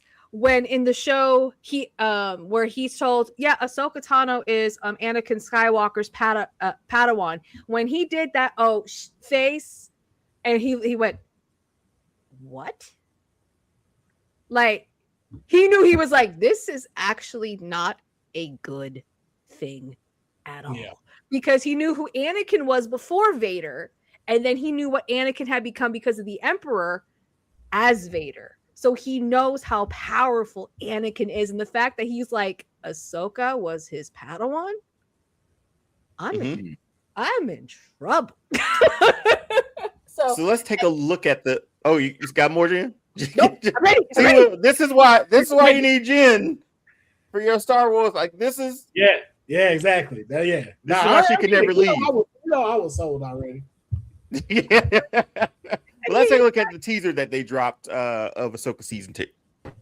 Tell me, Ahsoka, what troubles you?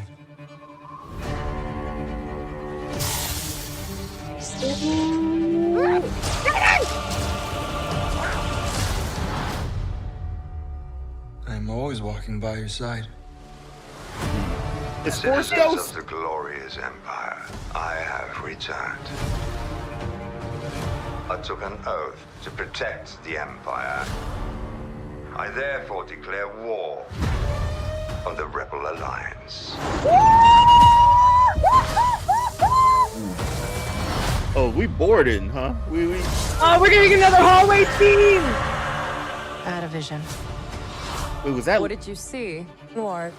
That lightsaber bow and arrow? What was it? Mm-hmm. Yeah, that's what that thought. Balin claimed to have knowledge of a power. Master! One that could end wars. A long time ago, I walked away from the Jedi. This is your trial, Ahsoka. Take your time to decide. Are you a Jedi? You always got a free floor. Or not?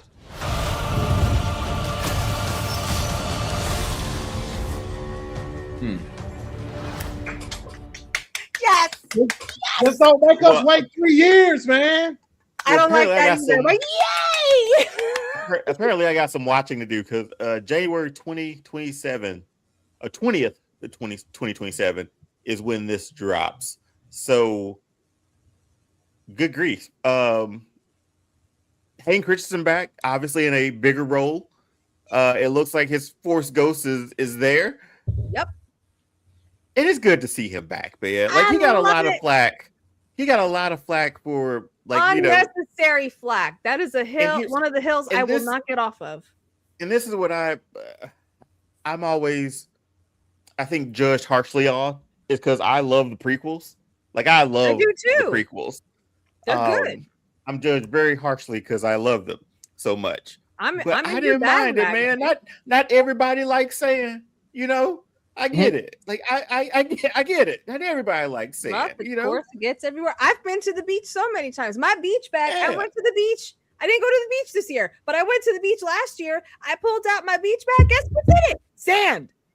After I And thought I get got it. all of it out. But I again I'll defer to, because Doc, did you finish it? Yeah. Season 1. So I'll defer Yeah. to the rest of the panel.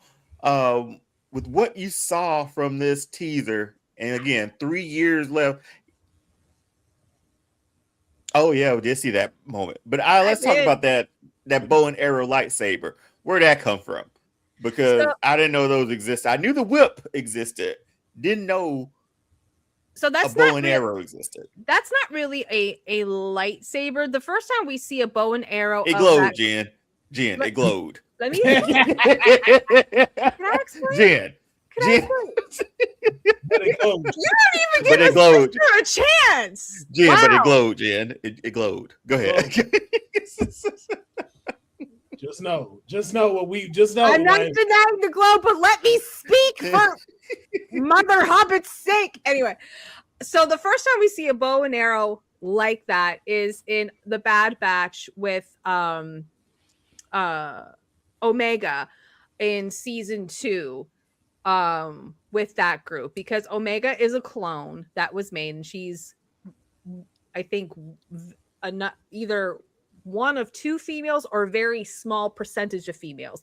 And the Bad Batch is a sector of clones that basically are not made as they should be. They all have their different expertise and everything like that. So, and Omega is raised at the facility where the clones are made. So when Order 66 happens, part of the issue that happens there is the main theme of it, good soldiers always follow orders. So the Empire tries to get rid of the Bad Batch because they don't want to comply with Order 66 and everything that's happening, because they worked with the Jedi. They know the Jedi. We also see the Bad Batch in the Clone Wars working with the Jedi. And they know that what was being propaganda is not true. But anyway, so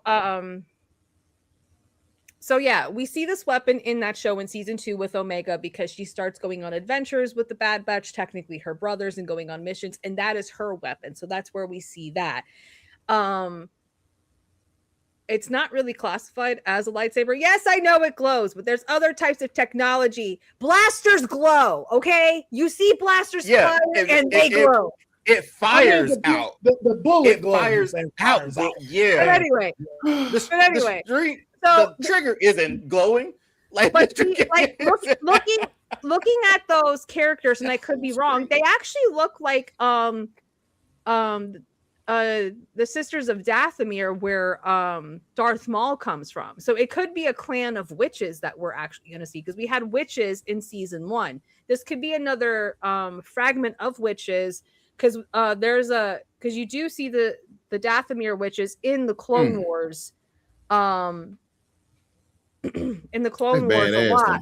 So it could be a sector of that. I'm not entirely sure. And I would think so, because looking at this character here with the emblem on her forehead, I think that's probably what that is. But again, I could be wrong. So we will see. And she's actually wearing red. Yeah, she's probably like Mirren from Jedi Fallen Order. And that's one of the weapons from that planet, probably. But anyway, so it glow though. But yeah, we'll talk about it after it comes out, and we'll revisit the topic. It's fine. Okay, but this looks great. I got a lot of catching up to do, because I'm still on my Rebels journey, sort of deal, to get through that, and then season 1 and then season 2. Before season 2 drops. I'm sure anticipation is all over across the board for us, because I mean, it's Rosario Dawson back in a fan casted pretty much role where she fit perfectly in, and I don't think there's any. Again, I heard nothing but good things about season 1. I'm sure season 2 is going to be the same, but again, a 3-year wait for season 2, that was a lot. Don't think you can be doing that. You can't do that again. Star Wars. You can't. No. Seriously. Yeah, so basically just give a little bit more context here with season 1 and season 2.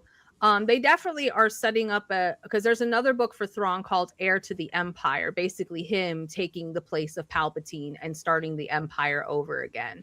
So we're basically going to be getting into that territory with probably not the whole book, definitely cherry picking as they have done in the past, but they definitely did set up to, because the fact that they're bringing Thrawn in at the time period they did is a really cool segue to bring in that storyline from that book, Heir of the Empire, because that's definitely what this is. Hence why he says, I'm here to take over the Empire and restore it.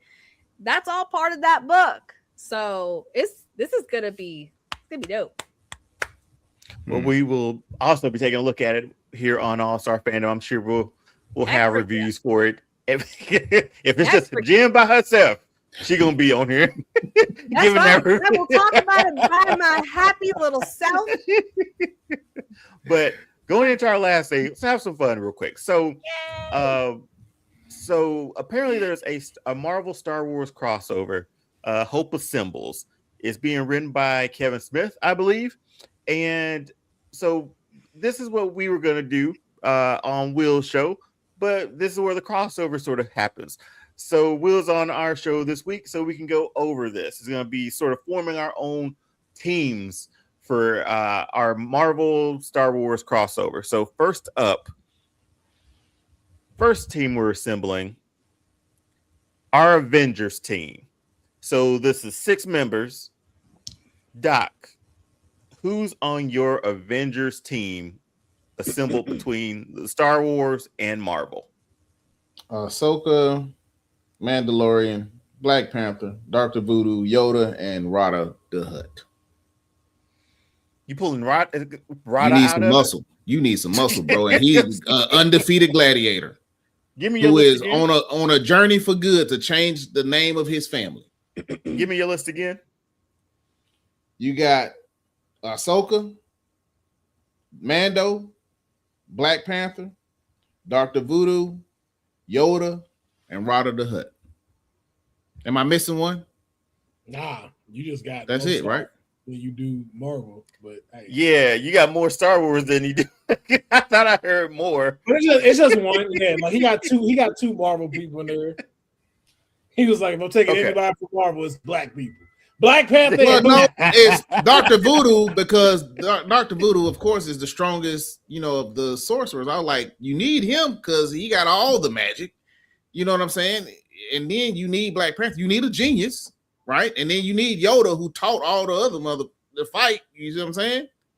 You need Rada because he muscle, right? Hey, no judgment, sir. This is your Avengers team. This is your list. You don't have to prove your point. You don't have to justify your Charlie. You don't have to fight for it like that, man. Hey, I'm just saying, dog. You don't have to justify your angles, Charlie. Yeah, we listen and we judge internally, bro. You know how this goes. Jen, your Avengers team. Who you drafting? My team is Princess General Leia, Luke Skywalker, Black Panther, Vision, Chopper, and Ahsoka Tano. Who's the second to last one you said? Chopper. He's one of the droids from Rebels. Oh, okay. Oh yeah. I love Chopper. Chopper get dirty. I love Chopper. I didn't know droids were on the. Okay, yeah. Never mind. I did. Will, your Avengers team. Who are you assembling? My Avengers team, I went with Captain America, Luke Skywalker, Thor, Ahsoka Tano, Doctor Strange, and Chewbacca.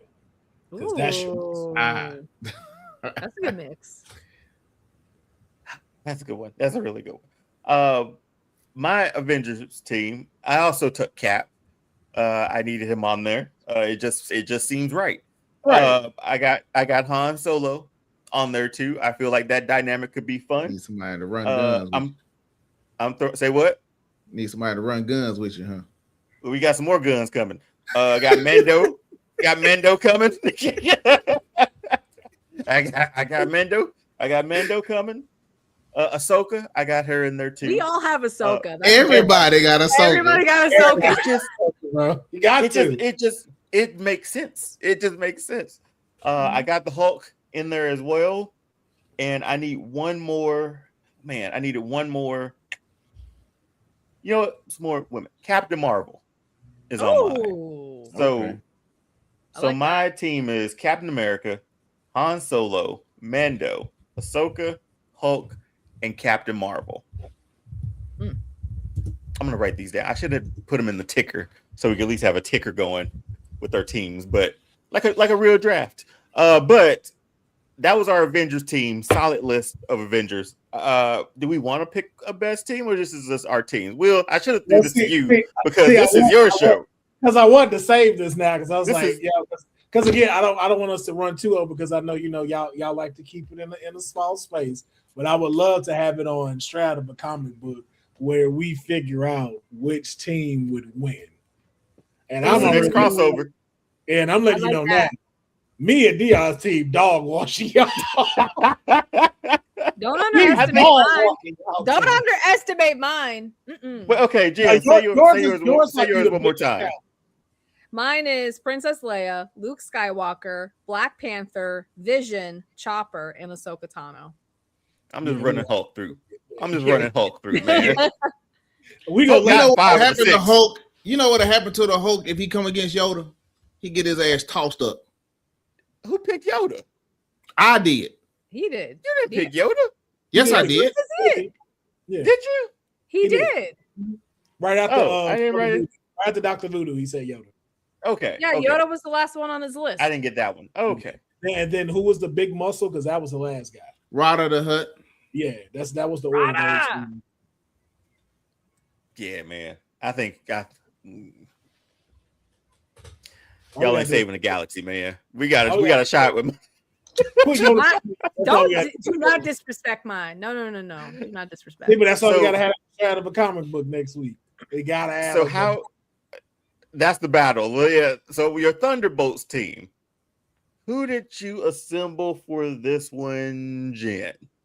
Bucky Barnes, Boba Fett, Wolverine, Hondo Anaka, Yelena, and Asajj Ventress. Hey man, Well, that's a problem. That whole team a problem. Keep it interesting. Jeez, that whole team is a problem. Keep it Yeah. interesting. Doc, who you running, man? Your Thunderbolts. I don't team. know if you know who Asajj Ventress is, Dion, but she colder than a motherfucker. She on my list.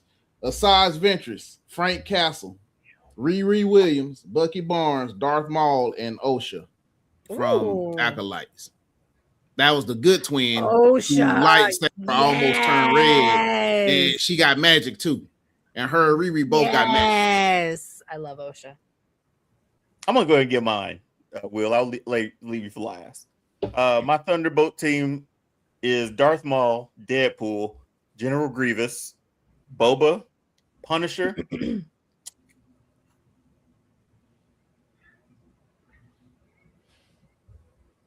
and She-Hulk. Oh, Those are my Thunderbolts team. Maul, Deadpool, Grievous, Boba, Punisher, and She-Hulk.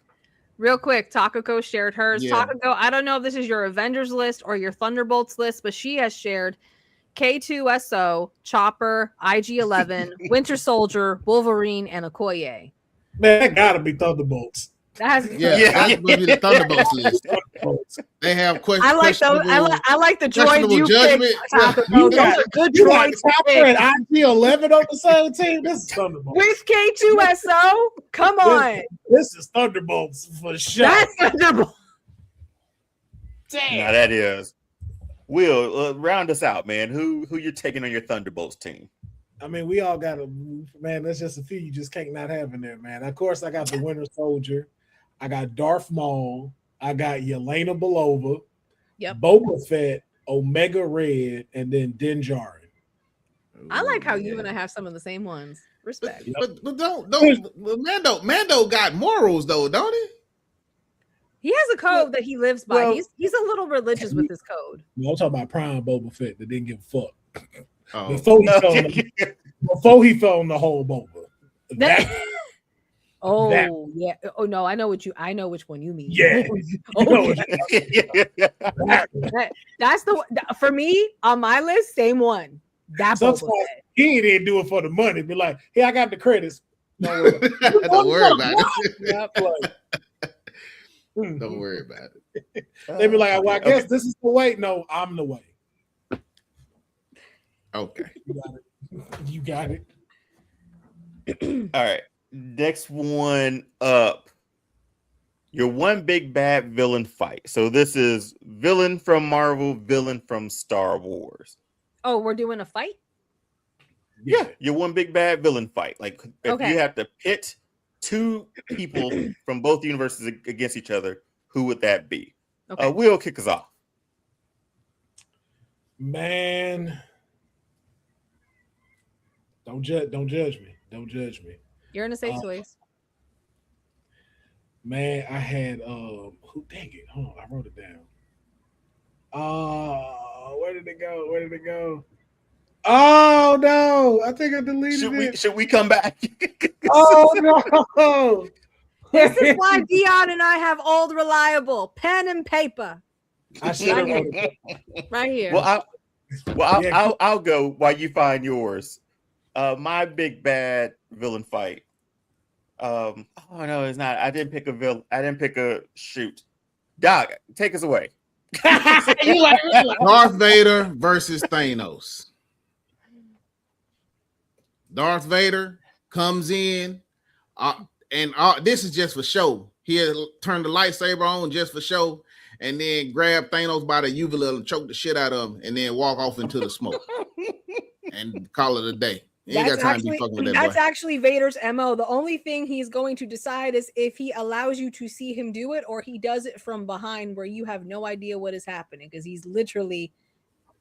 Hold on. Here's my question. He's literally death. But here's my question though: is this Thanos with or without the Infinity Gauntlet? I don't know. Y'all ain't say that. So I ain't even think about that. You brought it up, so that's why.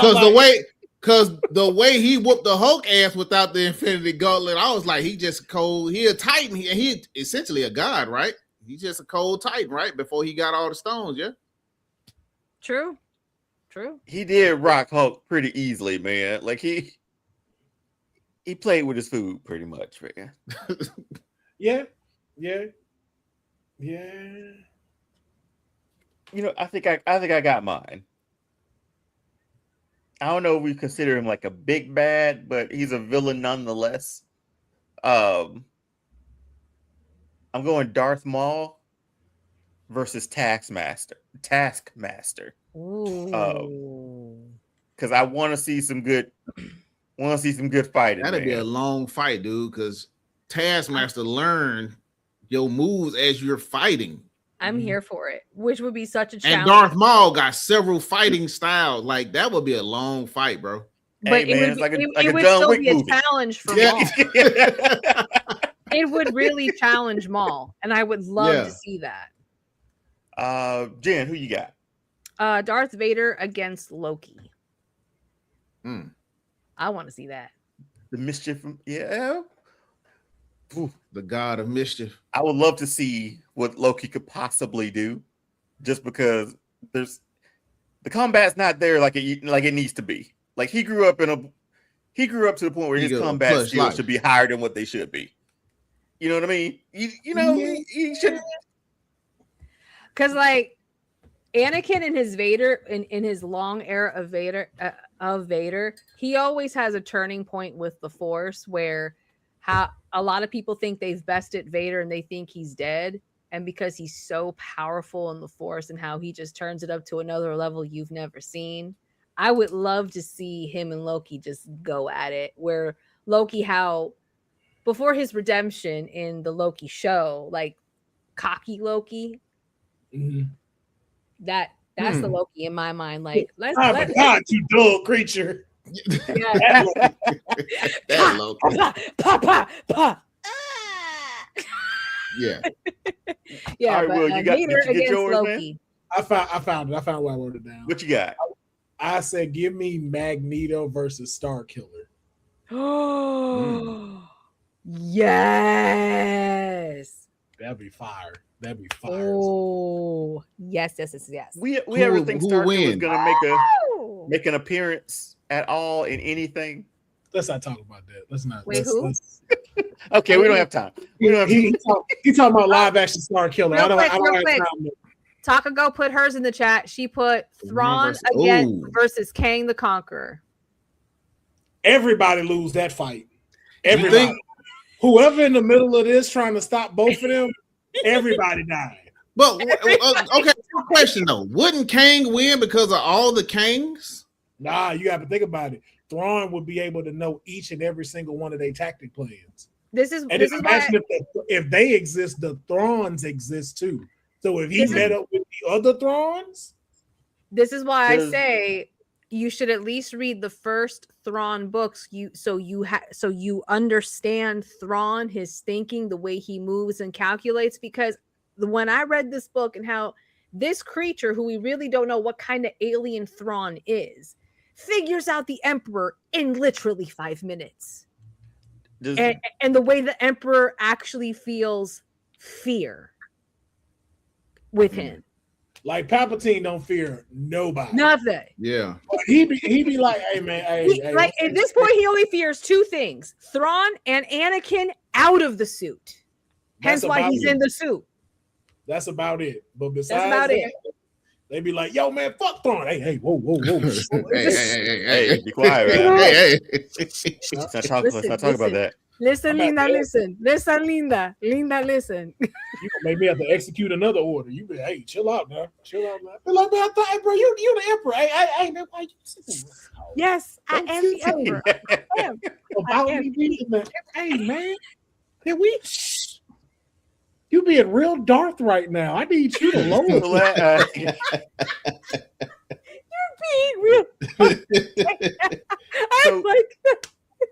So last but not least, Will, you should put that on a t-shirt, and when you meet Hayden Christensen, you should give him that.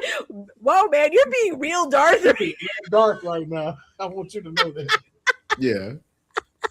Oh my gosh, I love it. All right. Next up, dynamic duo. So 2 groups that you could Now, put that one together. I have written down and I'm ready. Will, go ahead. Kick us off, man. I'm pulling a honey too. I'm doing more than one. Oh, come on, man. Hey, he's our guest. It's fine. No, because I'm sure somebody else gonna name them, so I'm gonna just name one.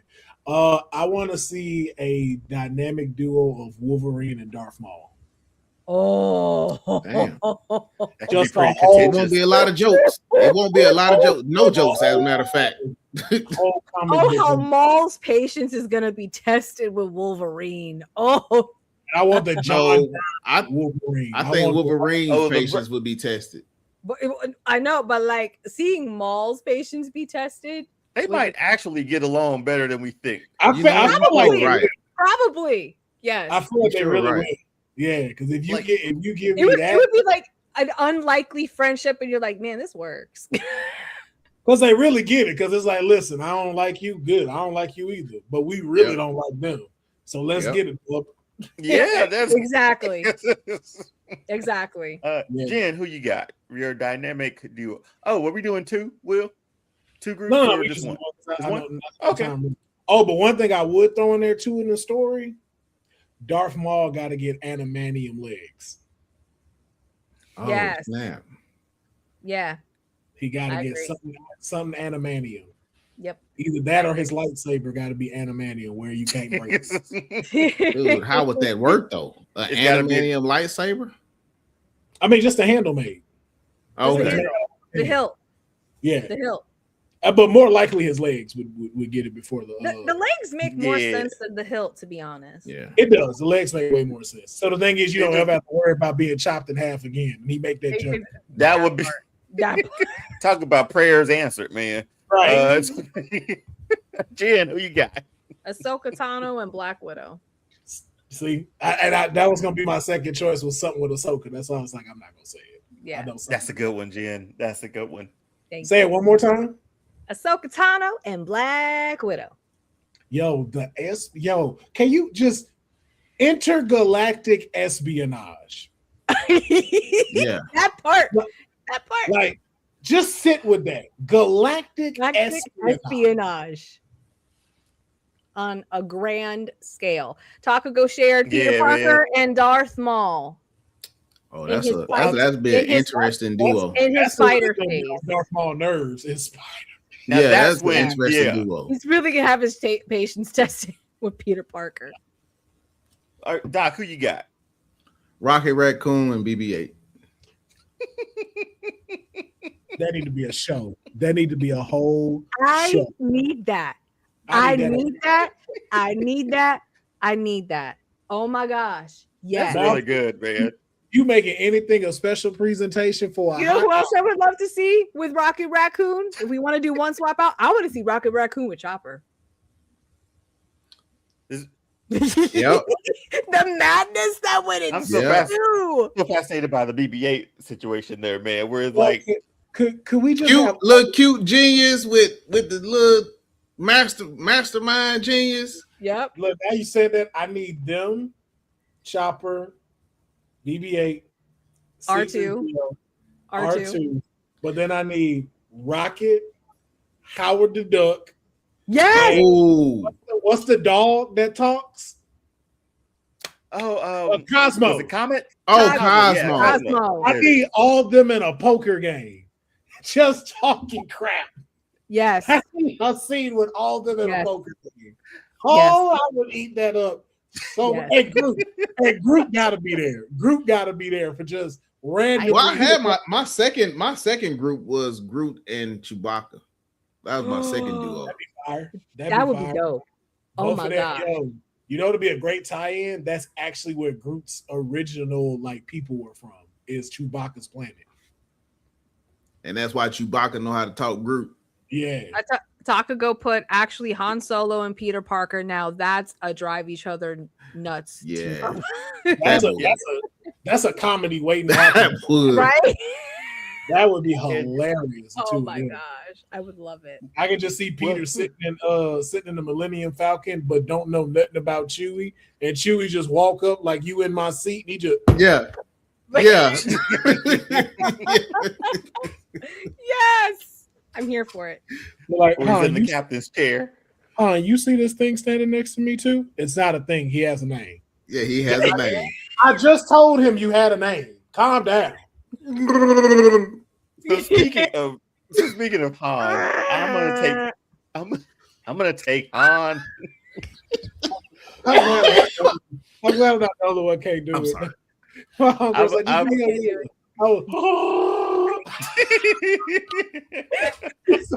I was drinking water, Will. Oh my god. I told you, I don't know. Who's been? I can't do it either. I've tried since I was a child. I've never known. Oh my god. I'm sorry, Dia. Who was your pick? I'm so sorry. No, it's okay. Speaking of Han, I took Han and Iron Man just for the banter alone. Like, I don't know what missions we get into or what if we win, but the banter getting there and leaving. Oh my gosh. It's completely worth it. I would feast on that banter. Oh my goodness. I think that would work. Actually, there's a lot that works in that from a technology wise and the import export wise. Yeah, there's a lot of overlap with Han and Iron Man that could really work. That would especially if you got Iron Man accidentally stuck in a galaxy far, far away, and he needs certain parts to be able to get back. So he needs to find a runner and get this stuff. And who does he hook up with? The best smuggler in the galaxy. Yep. Yeah, Yo, imagine Peter was obviously my one I really chose because it was just too easy. Like Luke Skywalker and Peter Parker, of course you put those two together. Of course. You know who I had better than those though? Peter Parker and Ahsoka. I think their dynamic would be insane. But I do think Peter would get on her nerves because she is so zen. But I think that's what you get being able to have him being able to figure out how to become zen with that. Mm-hmm. Because she's also sarcastic too in her own way. When She's Luke, Anakin Skywalker's Padawan. She Yeah. picked up some sarcasmism from him. and the thing and the thing is with these two, I feel like it'll be one thing that they don't agree on that's gonna emotionally wreck the both of them. Because they both have so many scars that they have to deal with, and Peter handles his a lot better than Luke does. Like Luke definitely oh goodness, yeah, handle, finding out who his daddy was. I would even argue that Peter handles his scars a lot better than Leia does, because when you get into the books with Leia, when Leia finds out who Darth Vader really is, and that's her father, the way she responds to it versus Luke are two completely dynamics. It's one of the reasons why after Luke trains her, she doesn't take her lightsaber anymore, because she has that fear of becoming what her father became. Do they have a Star Wars What If series yet? Well, let me say this. First, fans have been crying for it for years since the Marvel one came out, because fans went crazy with like, what happened if Obi-Wan went to the dark side and not Anakin? That would be an interesting dynamic. But in a way, we kind of got a what if series with the most recent Lego Star Wars films. Oh yeah, with Jar Jar. Yeah, being a Sith. Like for me, when I first saw the first one and what they did, and then the second one, like, yeah, this is kind of like our Star Wars what if series here. See, I thought that was dope. I need a series because I just want one episode where Anakin didn't become Darth, but he still joined the Sith, and so did Queen Amidala, and she goes evil, and then they both have Luke and Leia. There's a lot of fan fiction about that. Like, what if, like, there's a lot of fan fiction about that, because where that makes sense is with the films, what would have made more sense in the writing as Padme being surprised of what Anakin becomes if Anakin never told her what he did on Tatooine when he went to go find his mother. If he would have just lied about it and not said anything, it would, like, from a writing perspective. But the fact of what we have in that film, the fact that, one, she's a diplomat, she's a senator, she didn't turn Anakin in because he just committed genocide. She's supposed to report him to the Jedi and the Senate. Like, and the fact that she just kind of sat there, it's like, it kind of implied, is she into that? I'm still kind of riding with you, my boy. Like, what we do? Like, hey, I don't agree with you, but I'm also open for you to make me understand what's happening. I'll still wear a backless dress for you, even though I tell people I'm not into you. But I'm gonna pull this out of all the dresses I have in my closet. This is the one I pick at the lake. I'm telling you, the summer clothes were there, Jen. Like the summer clothes were there. Like, this is where a Dia gonna make an excuse for him. Like, wait, you say you're not interested? Dia gonna make an excuse for him because he's a boy, but then you're gonna wear that dress for someone you're not interested in. But anyway, let me get back to what I was saying. Well, fans have actually come up with fan fiction about that, about Anakin not becoming Darth Vader, but still going to the Empire, and then Padme joining him, and they become a united force in the Empire together, and they still have Luke and Leia within it. Yeah, that's what I want. Like, they ain't got to be running the Empire. Like, Palpatine can still do it, but like, they deep into the stuff, and that would have been a great way to. It's been a fan theory for years. Yeah, because that would have been a great way for you to bring in Darth then, because it's like, yo, imagine if Palpatine has his family killed off.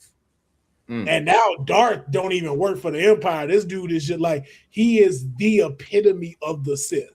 Like, he is the actual evil embodiment of the Sith because of what it did to it. Yep. I just gotta be on the look for this fan fiction. I gotta look this up. It is out there.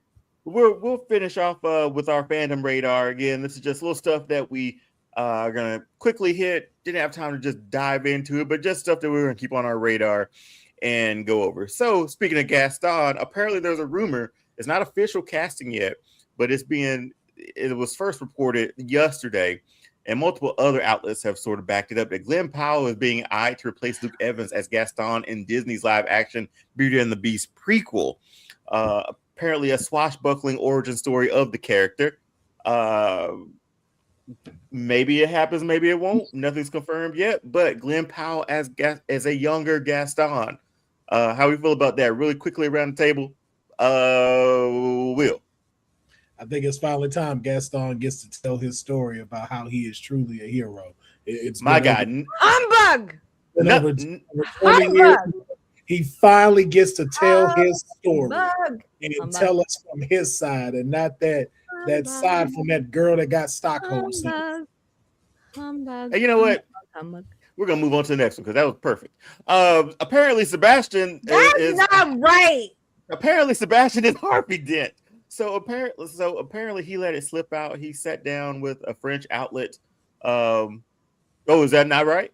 No, it's been updated. He's not Harvey Dent. Like they was like, yo, even though he said it. Oh no, okay. They said he was misquote. Like the person misquote what he said. He's not really confirmed that he's Harvey Dent. Oh, yeah. You know what? I got in my rundown. I did pull that. So the catch is the outlet has since quietly removed the quote from the published interview with no explanation, which is only fueling apparently more speculation. This comes after months of conflicting reports, including one that had him playing Victor Zsasz. We talked about that. And with Brian Tyree Henry as Harvey Dent. Talked about that too. But straight from Stan's own mouth, even briefly published, this is about as close to confirmation as we have ever got. Batman, you'll see him in 2 years. But I thought he would have made a better Zsasz anyway. I thought he could play Harvey Dent, but who knows now, man? Like who actually knows? So the thing is too, though, just real quick, I think it's kind of good if he's not playing Harvey Dent because of the way they setting this Batman up. He's not going to be a lead focus in this. If you want to have a better like impact for a villain with the type of Batman they doing, Victor Zsasz is perfect because the embodiment of what's happening to Gotham is what would make Victor Zsasz. He fits that universe now. Yeah, and especially with, like him being a detective, him detecting like Zsasz, like him like killing off numerous people just to cut into his skin, and that's who he got to find. I mean, we actually talked about this when this was first circulated out however many months ago, that one of the things we would want to see is more of the relationship between Harvey Dent and Bruce. And Bruce Wayne with their relationship because they're best friends, and even when Harvey becomes Two-Face, I think, and correct me if I'm wrong, Bruce tries to still talk to him and reason with him as Bruce. He never really calls him Two-Face. He usually calls him Harvey, especially in the animated one too. One of the best stories aside from the animated series one, because that's a great story of their friendship and telling. But the video game, the Batman Telltale game, that was a good storytelling of their friendship too. When he was running was he running for mayor or was it just DA's office then? But I need to replay that because it was really good. That was really got that one. But more Batman news, nothing fully confirmed, but a lot of speculations going in that Batman 2 happens during Christmas. There's been a lot of apparently evidence piling up saying that it's die-hard Christmas debate. Well, it'll enter the chat if it ends up being it. But with all the snow tires and then the test shoots with the Batmobile, with the snow in a lot of the test shots and the footage that we saw early, people are making it seem like it's going more of be during a Christmas setting, mainly kind of like Batman Returns, right? Mm-hmm. So, Doc, thoughts on if doesn't. No, it doesn't matter. It don't matter. Yeah, are you like you want the same Batman Returns energy, or is that a time? No, frame but I mean, what if it's just snow because they up north? I mean, you know what I'm saying? And also, too, you got in Mr. Freeze, so supposedly, I mean, like, is Mr. Freeze supposed that could be? Really? And then you're also supposed to be having the Joker that's going to get featured in this again because the dude that played him in the first one said he's been cast again for the second one. So you either going to learn about what he's done with him in the past, how he got locked up, or he's going to be involved in the future.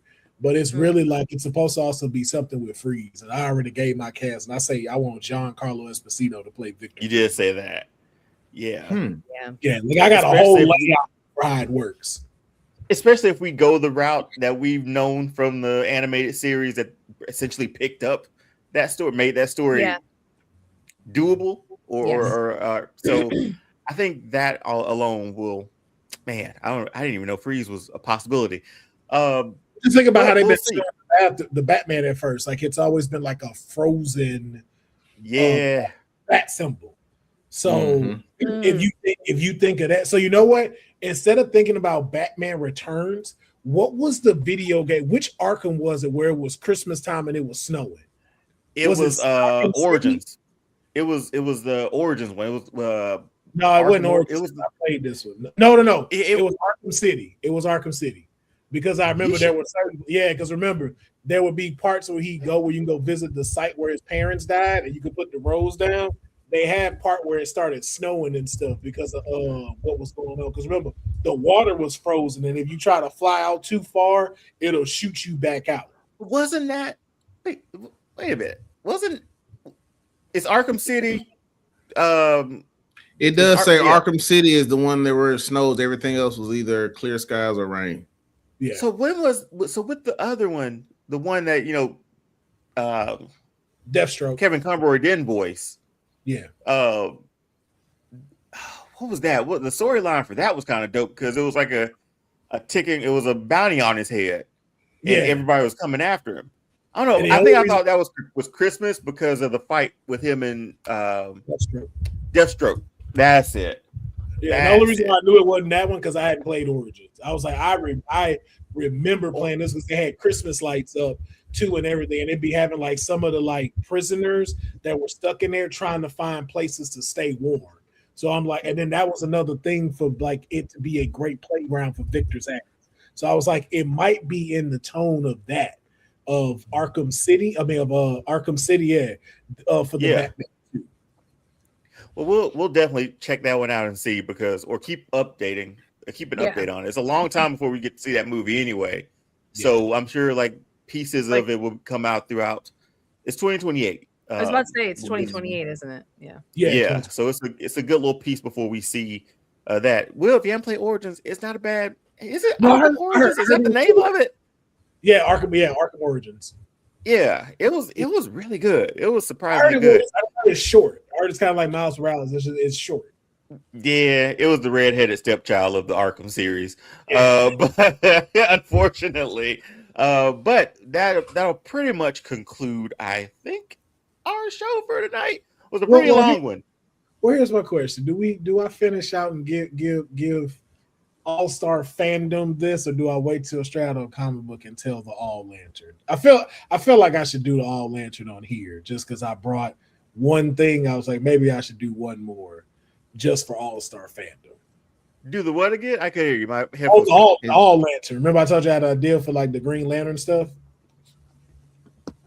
Let's do it on yours. Oh, it only literally take. Well, I'll tell y'all offline. We're almost at 3 hours on this one. Yeah, tapping buttons. But this one tapping enough buttons to try to get to the end of. There we go.